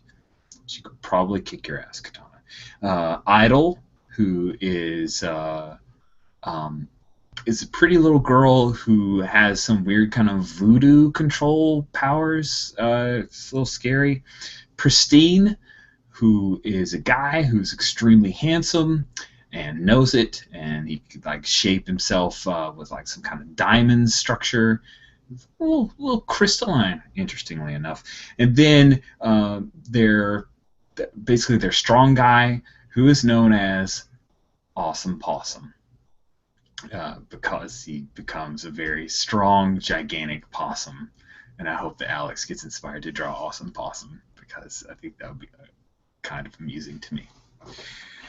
Okay, so that's the team. We kind of do like a quick cutout, like a call out from the artist who draws the five members of the Superlatives. And so the group, the five of you are there. And the last thing that you need is you have to give a team name to be announced before you come out into your Powerball game. So that's you guys are having the last moment meeting here. So we'll have a little bit of a panel. Kid Ragnarok is like, inspired suddenly. Okay, hear me out. The expletives. The what? Jules, you're muted. We're still not a punk band. Come on, just go with me on this. It's. Come on, you love this name. I can tell. I can tell that look in your face. You love this idea. Normally, You need among more my skills. people, the names of our collectives are combinations of the names of the members of that collective. However, We're not calling ourselves. I do not Clark think that the Katana Pixie Rock. it would not function for your purposes. Yeah, probably not. So what then? ASAP, Kid. you're the one who's good at this. Kakor. E.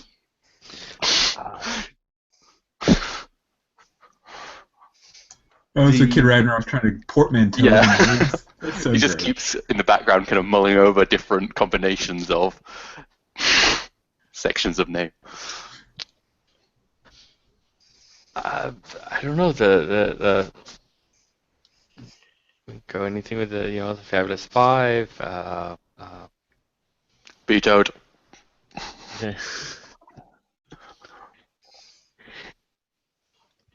I can live with the 5. We're not the Fabulous 5. You guys are fabulous. I am not a Bronze Age idiot. Well, I mean The that's. Golden Age. I know. I'm stuck on all the stuff I grew up with. How can you not have an alliterative name, right?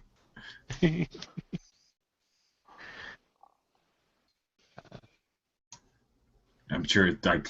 What was the name of the collective of your grandfather, ASAP? The name of my grandfather? No, the name of your grandfather's collective. It was the silver. I wrote it down somewhere and I can't find it now. Silver Saviors. It's on the Yeah, chat. Silver Saviors. Yeah. Perhaps, Oh. perhaps the new Silver Saviors. I like that. I wouldn't mind giving honor to them. Fine, whatever. Oh, we are trying to be saviors instead of vigilantes, is what people keep telling we are. So, yeah, I like it. Kind of in defiance of Maelstrom's whole speech, maybe? Yeah. What do you say, Pixie? I like it. Can I do like summon like little drumsticks and do like a drum roll and project in giant letters our new name above the crowd? Absolutely. Is that Only how? if that fireworks. Yeah, I mean- possibly fireworks as well. Yeah, Jane Holliver was standing nearby to write down the name, but I think yours works just as well. She'll just write that down. Oh, that's great. It's so good. It's so good. Awesome. Ta-da! Yay! Finally. Kid Ragnarok's also doing the sounds of the fireworks at the same time. It's like, He said that he does with his mouth, right? No. Yeah. That's so great. Cool. So we have over top of this. So the playing field of Power Brawl is actually slightly devastated or dilapidated urban areas. There's a play field that's made to look like part of a ruined city. May actually be part of a ruined part of Halcyon City, but we'll get into that later. There are so the way that it works, the matches are played on urban terrain in a ruined environment. The in-play region is referred to as the field. and that the field has to be at least a square 200 yards per side. So it's very, very large field. There are buildings in between. Each team has a base on opposite sides of the field, and the rules are that there are rules around positions and the like, but generally the gist is that each team has a hostage that they keep and protect, and the way that you score a point is to pick up the hostage from your opponent and bring it back to your side of the field into your base. And once you get them into your base, then you have scored a point. There are a total of 3 periods. Each period is 12 minutes in length, and then there's an intermission in between. The team begins, and we'll rephrase. I'm just giving you a gist. There are no restrictions as far as the utilization of powers. There's in the supplement there's some more mechanical kind of stuff, but it doesn't make sense for masks. And you can only leave the field if you have been injured. So players not permitted to leave the field during play except in the event of an injury. So the hostage, is that an actual person or? Good question. The hostage is, we're going to say it's an actual person. So we'll say it's a powered person not on your team. So Katana, who among your classmates have you convinced to be your hostage? Well, I'm already thinking that Katana has never done a group sport in her life. So she probably asked Pixie, who went to a regular high school and that regular sports things, to do this. Please? Pretty Sure. please? None of the. So, by the way, it's not a team member. Like, no, I'm not going to make a player character at hostage because that would suck. This will be an NPC that we've heretofore mentioned, or we can make a new one on the spot. Yeah, I'm totally picking Brick. Nice.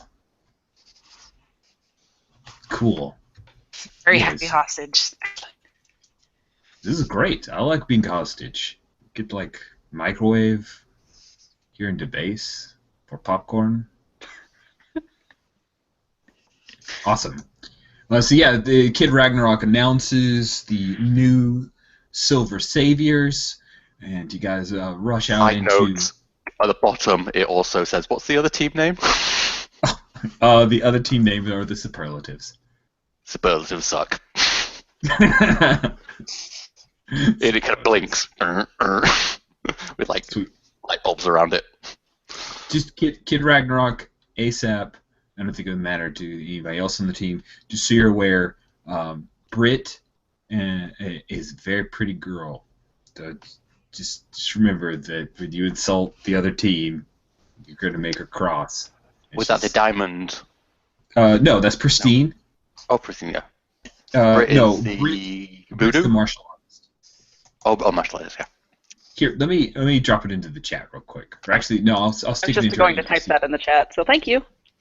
I will do it. It will take un momento, but I'm going to stick it in our NPCs and stuff tab. I'm sorry, I did not want to type this ahead of time. I probably should have. Okay.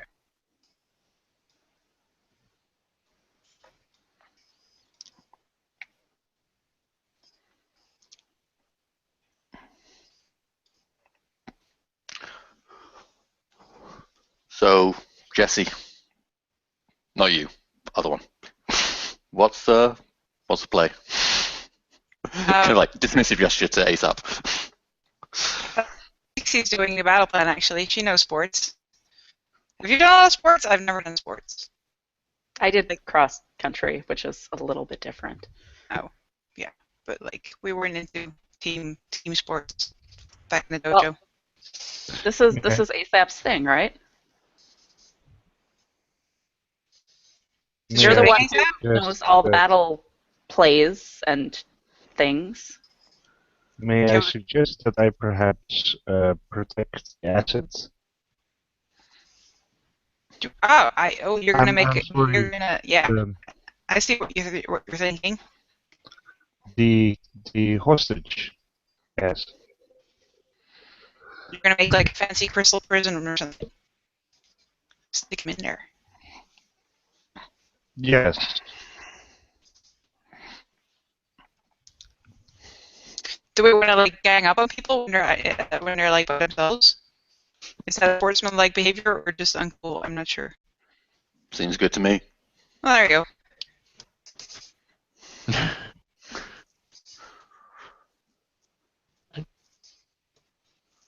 I can totally bring the hostage from one end to the other. That'd be good enough for me. I can cover his escape. Yeah, keep people off of me, then I can get them where they need to go, and then move on to the next. So, are we like trying to punch through their defenses? I guess it would be good if we could get them to drop formation so we can gang up on them one by one. Impromptu gig. Well, because we're not trying to take them out, we're just trying to get the hostage, so we just have Right. to keep them busy while ASAP's running That's to true. the other end of the field. Taking them Well, out I is mean- really good way of keeping them, I put a hand out to do a fist bump with Katana. But, But like grin and nod. Like, yeah. I'm still there. oh, sorry. You left him hanging, team member. I said baseball. So, Rich, critical question. Yes. You said this is like a dilapidated kind of setup. Uh-huh. There are a Does lot of that plants. include like dilapidated? Oh, good. That was the question because I was like, Yeah, I knew it was coming, and I'm like, What was it? if there are plants, it's Okay. totally critical. Yes, that is Yes. critical. Hey, Quartz, have you ever tried manipulating other crystal things on our planet? Because that handsome man there is looking very sparkly. I have not. There's not many formations on your planet. Maybe you should give it a go if the opportunity arises. He looks like he might be almost related. There you go. all right, you guys are entering battle against a dangerous foe in your team. Does the leader have influence over every teammate? No. Does everyone have the same purpose in this fight? Yeah. I think so. Yeah, there was a slight philosophical difference about whether we should keep people busy or just knock them out so they can get in our way. Technically But I not, think- because Quartz is on defense. No, but that's Yeah. the same. We're That's- still working towards the same goal. We're working towards the same goal. Win the game. Winning this shit. Aha. I agree. Yeah, winning the game is perfectly fine. If, say, Kid Ragnarok wanted to like be most awesome, or if Kid Ragnarok wanted to impress the pretty girl, those things would be. That's just a side effect of Oh, And him every being awesome. it's all winning. about Ragnarok. Yes. Holy crap! Somebody just decided to drop in something. Nice, Jules. I'm not sure what it is. Wow. I'm afraid that would crash my computer. Sorry, I send them over in binary. Okay, Looking so for all listen, crystal guys. we have the same purpose. Any team member mistrust Katana right now? No, Pixie. She's in the zone. Oh, Pixie, you are like you've been dubbed the leader. This is awesome. Okay, Yes, You you kept missed him this. for What sports happened? and stuff. I thought you were delegating, but still the leader. So Pixie is the leader. Mm-hmm. Pixie, do you have influence over every teammate? Sure don't. Okay. And does anyone mistrust Pixie? Nope. No. Will? ASAP? Absolutely No. not. ASAP? Yeah. I want to hear it out loud, buddy. I think so. I'm still on that edge because we haven't talked. So Yep. it's like no, but then like in the back of my mind, I'm kind of, but. Nice. So probably- And I'm going to say you guys are not ill-prepared, nor are you off-balance. You knew this was coming. Hey, this is the first time we get to see everybody in their costumes and stuff, man. Right? Well, no, I guess maybe we saw you in in the opening fight against Top Dollar. I would imagine people changed the costumes. Yeah. Okay, sorry. Alrighty, here we go. So, Andrea, if you could for Pixie, please roll. And you have a total of -1. Hey, No, look, it's a there's flat failed. roll, right? There's a failed roll. Yeah. Yay! On a miss, add 1 team to the pool. But you start the fight in a bad position, under fire or dire threat. Awesome. Pixie. Whoa. More fun this way. Yeah, so we jump in, and I'm gonna narrate to that point before you guys step in. So let's see. I want to make sure I missed because there were a lot of different. So Pixie, what is the plan that you've laid out for these guys in their first volley? So I think the idea was Quartz was going to protect the hostage, and then the rest of us were going to go in, punch through the defense of the other team, and keep them distracted so ASAP could pick up their hostage and carry them back to our field. Okay. So ASAP's kind of the runner. All right. Awesome. Okay, so what we have then is, as we pick up this fight, is 4 of you, Pixie, Kid Ragnarok, Quartz, and ASAP, head around. Quartz was on defense, wasn't he? Sorry, you're right. I even wrote it down, and I said it wrong. So ASAP, Katana, Pixie, and Kid Ragnarok. You head down the field. Let's just for compass directions. You head on the southern part of the field. Try to push your way through. As we pick up, Awesome Possum grows to like 30 feet high, and he comes lumbering around a half-broken building, and he was like, "I found him!" At the same time, Pristine is not with the group, but the rest of the group is coming behind Awesome Possum. They couldn't quite keep up with him, but Pristine enters the doorway where Quartz is in the building in your base with Paulov, who, by the way, Paulov's not allowed to use any powers to defend himself. He can't. Basically he has to kind of take it unless he's under like actual physical danger. So Quartz, you have Pristine, who shifts into his diamond crystalline form and says, "Oh, just the one? Oh, a shame." By the way, just so people know, we just so everybody can know, Pristine. This is a picture of Pristine. It's been found by people who have good opinion. Here we go. This is Pristine right there. That's how he looks before he becomes diamond. Such sparkle. Oh god, all the sparkle. All the sparkle you can handle. Ah, it's true. Yep, that was what I was going for. He's got the six-pack abs, everything. Okay, so let's pick up first with Quartz, and we'll see. Should we? Okay, I feel bad, but we have gone long on time. Should we basically end the issue with Power Brawl here? Because otherwise we're going to get a lot of die rolling. I'm cool with playing for as late as we want. Yeah, but I worry about that. Others. We're fine. It's Yeah, 10. or we can pick the next session. I mean, we don't have to rush it, right? Yeah, I worry about rushing it. I'm sorry, I just now looked down at the time. I didn't realize that setup took a little bit longer than I anticipated. Okay. Sorry, So, that's because of the.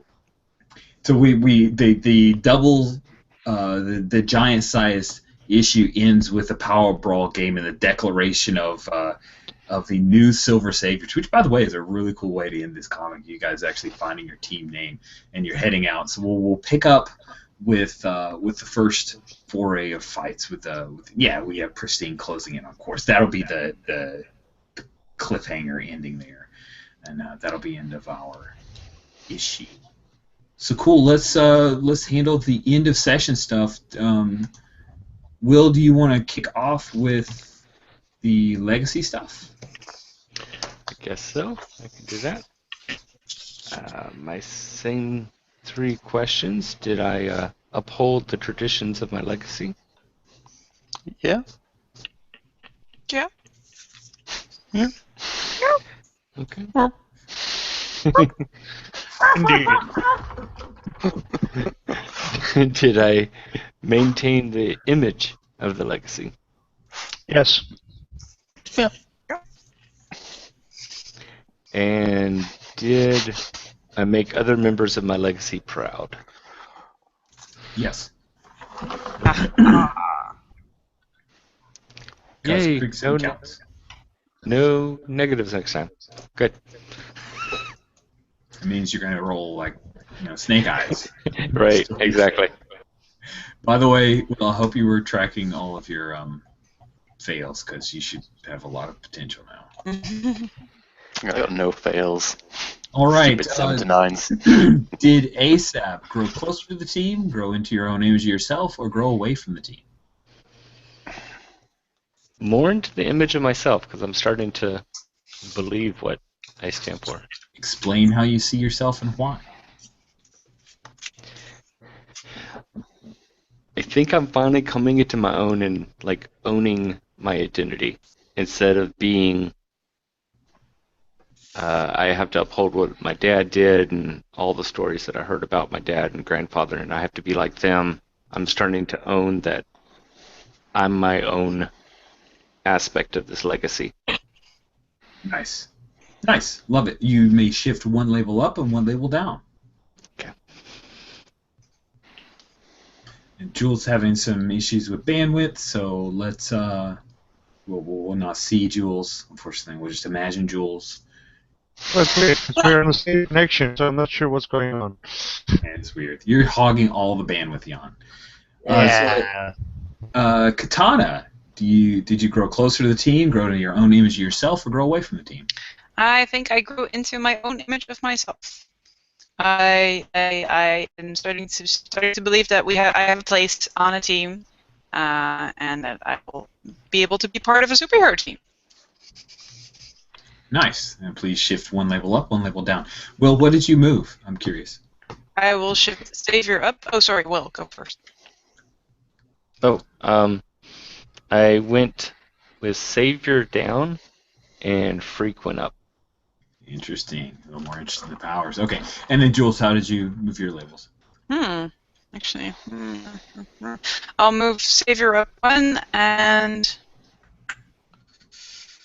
Freak down one. You're like going for the Savior and Freak movements. Interesting. Yes. All right. On Quartz, did you grow closer, grow into your own image, or grow away from the team? Tough question.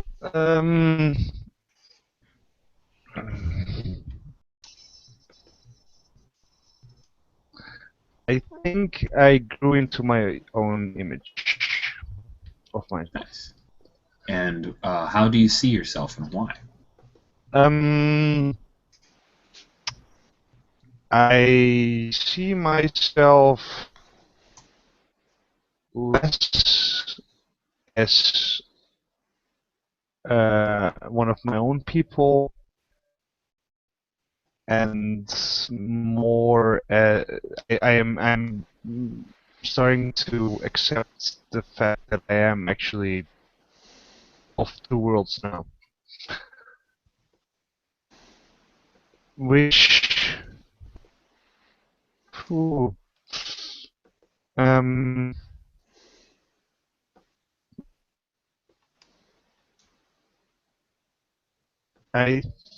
that's a tough one.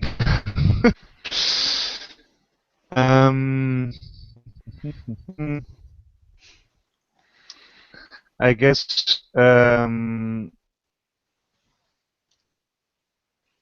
I feel less of a freak and more mundane.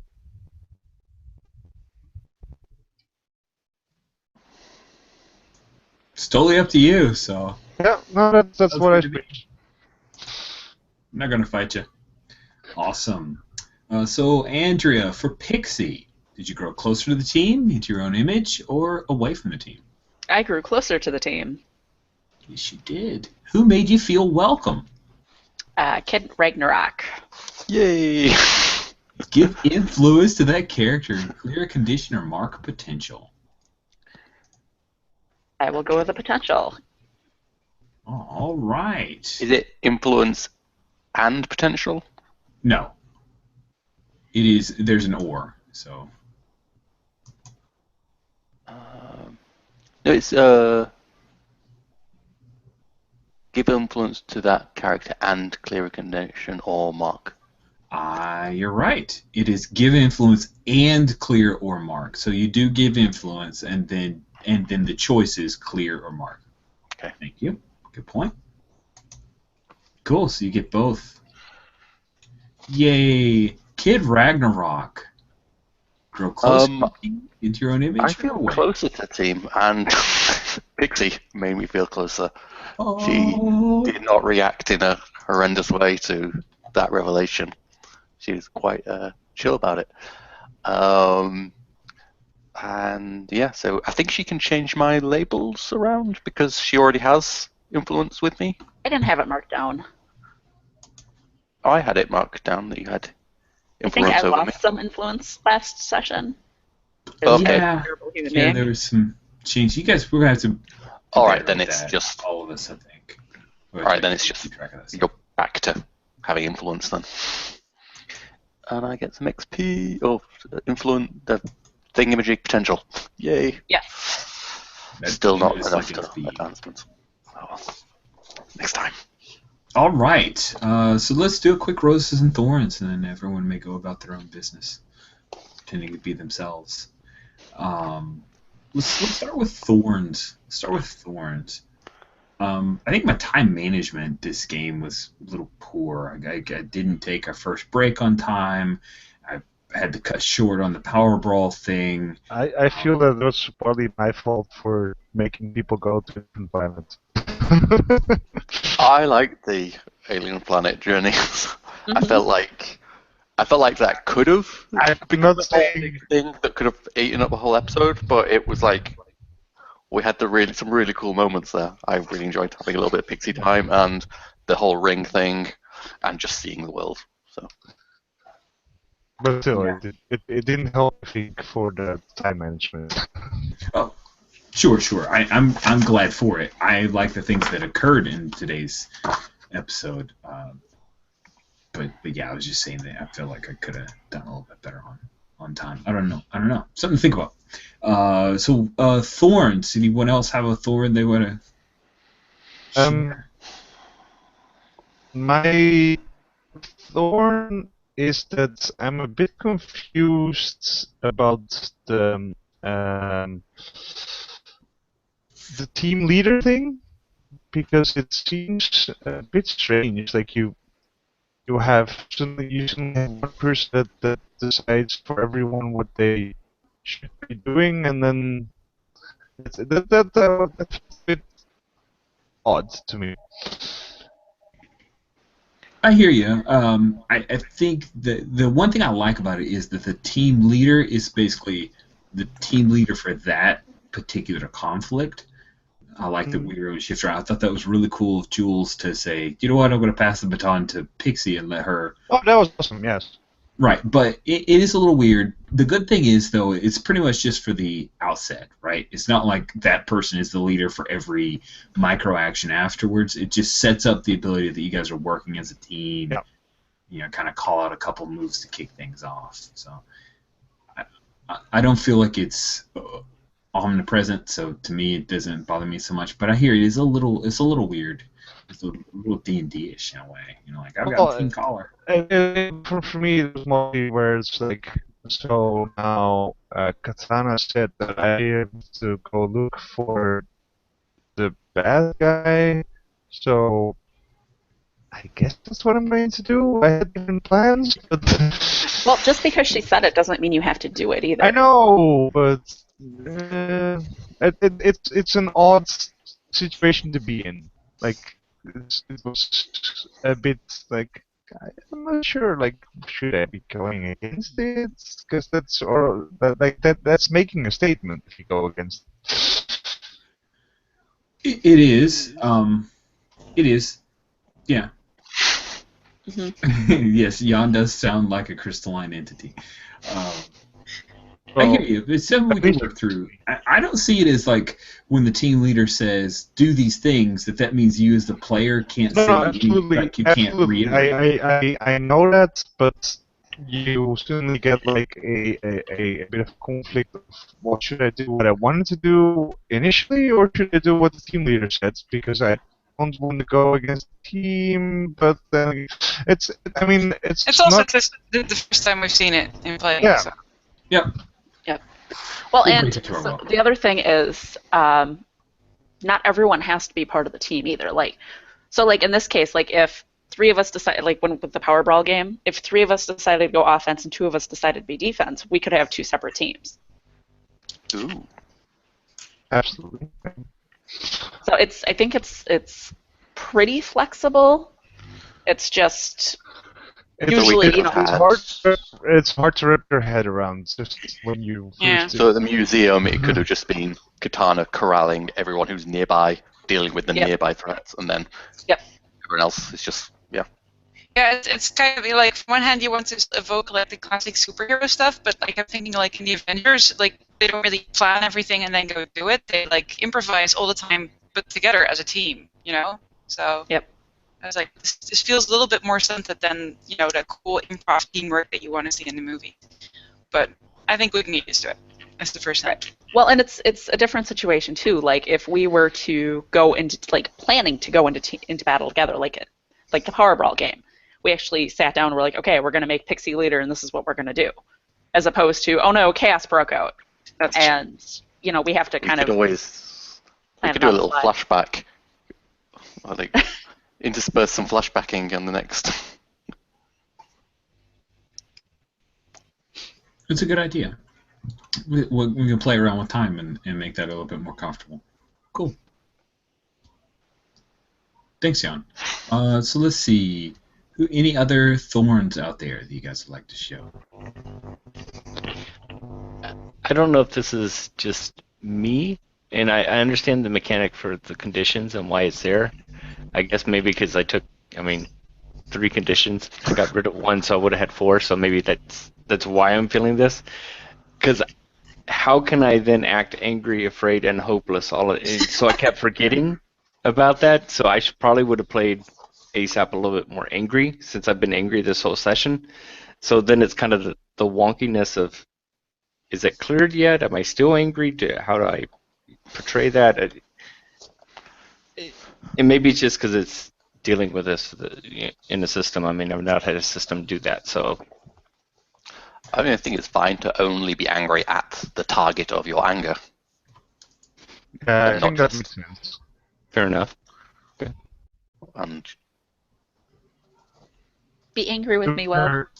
The more the more of those effects that you rake up, and it's going to be hard to keep track of why was I angry again. Yeah, we Andrew? really should start using little our. box.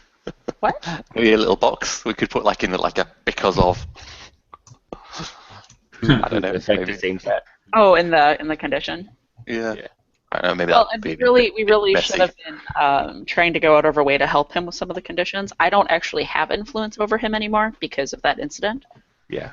So I can't change his self-image. I didn't know you had so many conditions. I know, Well, and can I we haven't remove been somebody playing else's? I thought we couldn't remove anyone's conditions. You can. Yep. When you have influence over somebody, you can take advantage of that influence to Change your self-image. change self-image. There you go. And to be fair, I could have been doing it myself. I could have ran away from a scene because of the fear. I could break something. So, I could start being a little bit more reckless. But I figure, well, ASAP's getting enough stuff. That talk with his dad is going to go really, really bad. Actually, just I so you actually know, do want to do like because my character has I think 2 ways to clear stuff. Yeah. So Magic chair. the magic chair was one of them, and the other one is just telling you how awesome my world is, basically. Because Not So Different After All basically says, if you talk, when you talk about your home roles, and if I just tell you about the glories of my home, I can clear a condition. Yeah. So the talk with your dad was replaced by Crixin, a conversation. And Okay. I felt weird because I really thought at that moment, like, I think that should remove one of your conditions, right? Like that conversation, like maybe taking away hopelessness, and I really thought about it at the moment because it felt right. But there are mechanics where it's you as a player is supposed to do it, or another player character should do it. And it felt weird for me as a GM to just play with conditions when there's so much of this team oriented, and so I didn't. Again, but I did have spirit of this game rule set as I understand it holding me back from that. Does that make sense? Yeah. Then again, you got 3 conditions, so it's not like I'm taking away their ability to help you out. You're totally host, dude. I know. So, well, here, look, you think it's cheap if I say that pretty much either insecure or not insecure, but hopeless goes away because I think it. I don't think so at all. Yeah, because he kind of got like the whole, you mess up a bit, but all your lineage have been there as well. True. That's just a symptom of youth. All right, go ahead and remove hopeless then. You'll still be angry and afraid. Yeah. You're still hoes. Right. Okay. Any other thorns? Go go ahead, Jules. Okay, well, mine's short. I really need to kiss someone. I probably should because it's my last drive, and I can't get no more XP until I do. So, damn it. Well, you can't. Well, Is that the only way? it's a beacon thing. No. I also get XP on misses, but the main way I get XP is by picking 4 drives, and then once the 4 drives are fulfilled, I can pick 4 new drives. But I have all of them now, except for kissing someone. Oh, what have you done? I can totally see after we win this. I've been pretty liberal with the interpretations for a short campaign, so I've helped a teammate when they most needed me, I've stopped the fight with sense and rationality, and I've rejected someone who tells you shouldn't be there. But I need to kiss someone I probably shouldn't have. Yeah. I could totally see you kissing someone after the fight's over, the game's over. Yes, exactly. That's my plan now. After you guys lose. Okay, awesome. Andrea, you had a... I was going to say that because I was not paying attention, just to call it out for anyone who's watching, we screwed up the resolution to one of the conditions. It used to be what did it used to be? Oh, do what you're told. And now it is basically follow your own terrible plan rather than working with the team. So it is fixed now.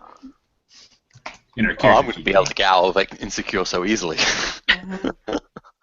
Right. That's just basically what he does. Alex, did you have any thorns? I had no thorns. Okay, well, let's flip around to roses. What do you guys think of today's session? It was fun. Loved it. I want to call out ASAP's teenager. Yep. Being a teenager. In chat. Yeah. Yeah, Will, your portrayal of ASAP and that conflict and his you really embody those conditions well. Also, the fights and the action sequences are getting more interesting now. I'm not really sure why that is, but I think we're all getting into more invested, maybe. Yeah, and being able to getting more into our characters, more into our and add kind of make them character moments rather than just doing a move. Battle moves. Yeah, exactly. You guys like the museum like that? Yeah, that's great.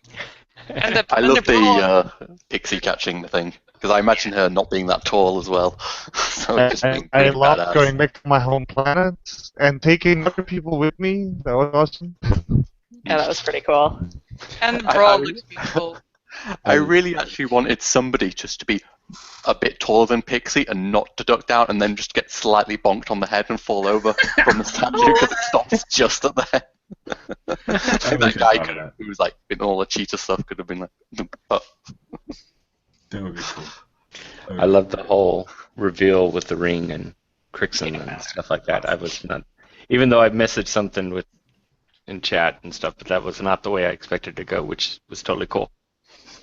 That I'm going to give a little bit of a hat tip to Alex. He saw that a long time ago. He saw it in the classroom with Lightning Bug, where he was talking about the esoteric languages. Yeah. Yeah, he picked up real fast. I was like, oh, crap. Totally Green Lantern ring impurity for comic geeks. It was really cool. So awesome. I'm glad that paid off. I was Yeah. a little nervous, but I'm glad that it was good. Now, I was waiting, like, at what point is it going to come out? And when you said, oh, he goes to his homeland, I'm like, yeah, that's probably the perfect opportunity. It's not like we're going to be playing a Giganto campaign. Yep. So. Yeah. Right. That was cool. Good. Cool. Any other highlights or anything you guys want to see more of? I got to have Pixie be a nice person. That was good. Yay! I want to see more Pixie being nice. I want to see her not destroying potential relationships for me. I'm really looking forward to capturing the flag. Yes.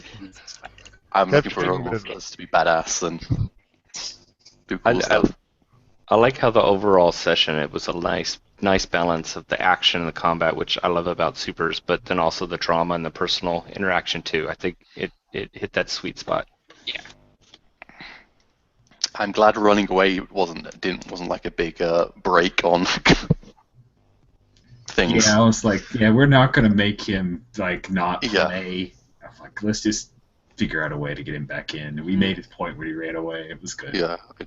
I was already thinking like cell phones, but then I was like, no, you know what? I don't think that Quartz would have a cell phone. That doesn't make any sense. Luckily, Pixie already had one. Yeah. Yeah, Pixie was that was also arose the little text conversation. Yes, that was good. That's good. Somebody should copy that out and like drop it into the Excel box somewhere, so we have it for later. I'm super excited with Lark being a team member. That Kid Ragnarok is like, does she like me? And Pixie has kind of been friendly with. And poisoned the well on that. I will fix it. I love that she didn't mention that. Oh, by the way, I totally threw you under the bus, dude. No, I'm totally going to fix it. I'm totally going to set them up. It'll be great. Because he's he may have moved on to another. And Brick got to first base. With a statue. Doesn't count. In Isselbeck, that doesn't count. I don't know. No, sure. Here. Nothing counts in Isselbeck anymore. It's been destroyed. What happens in Isselbeck? It's covered in rubble. Another rose for me is thank you guys who haven't been in the playtest gaze for allowing Andrea and I to sneak in little fan moments of the old characters. That's fine. Like when Adrian said, you remember the wedding between Chance and Firefly, I was like, I need to turn off the camera so I can calm down.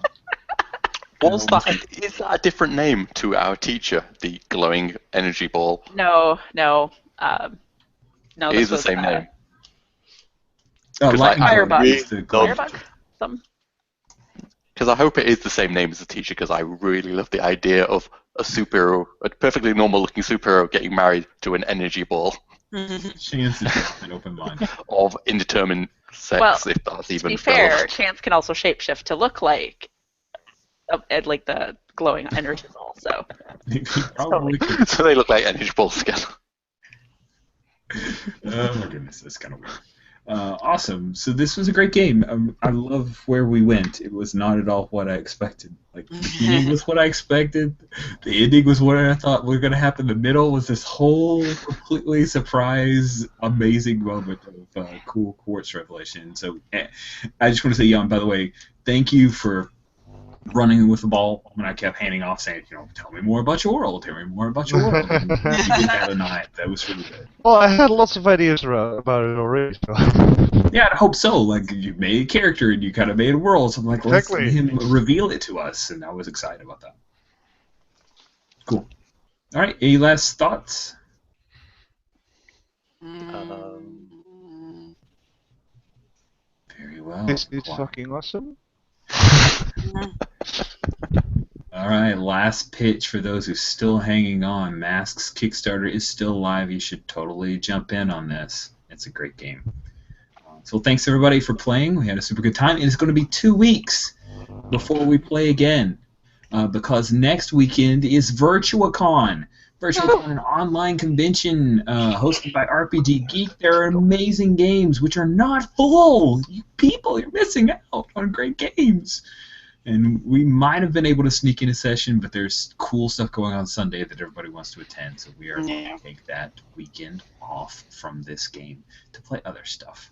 And so in 2 weeks, we will meet up and finish up the Power Brawl game. All right. Everybody have a great night or afternoon.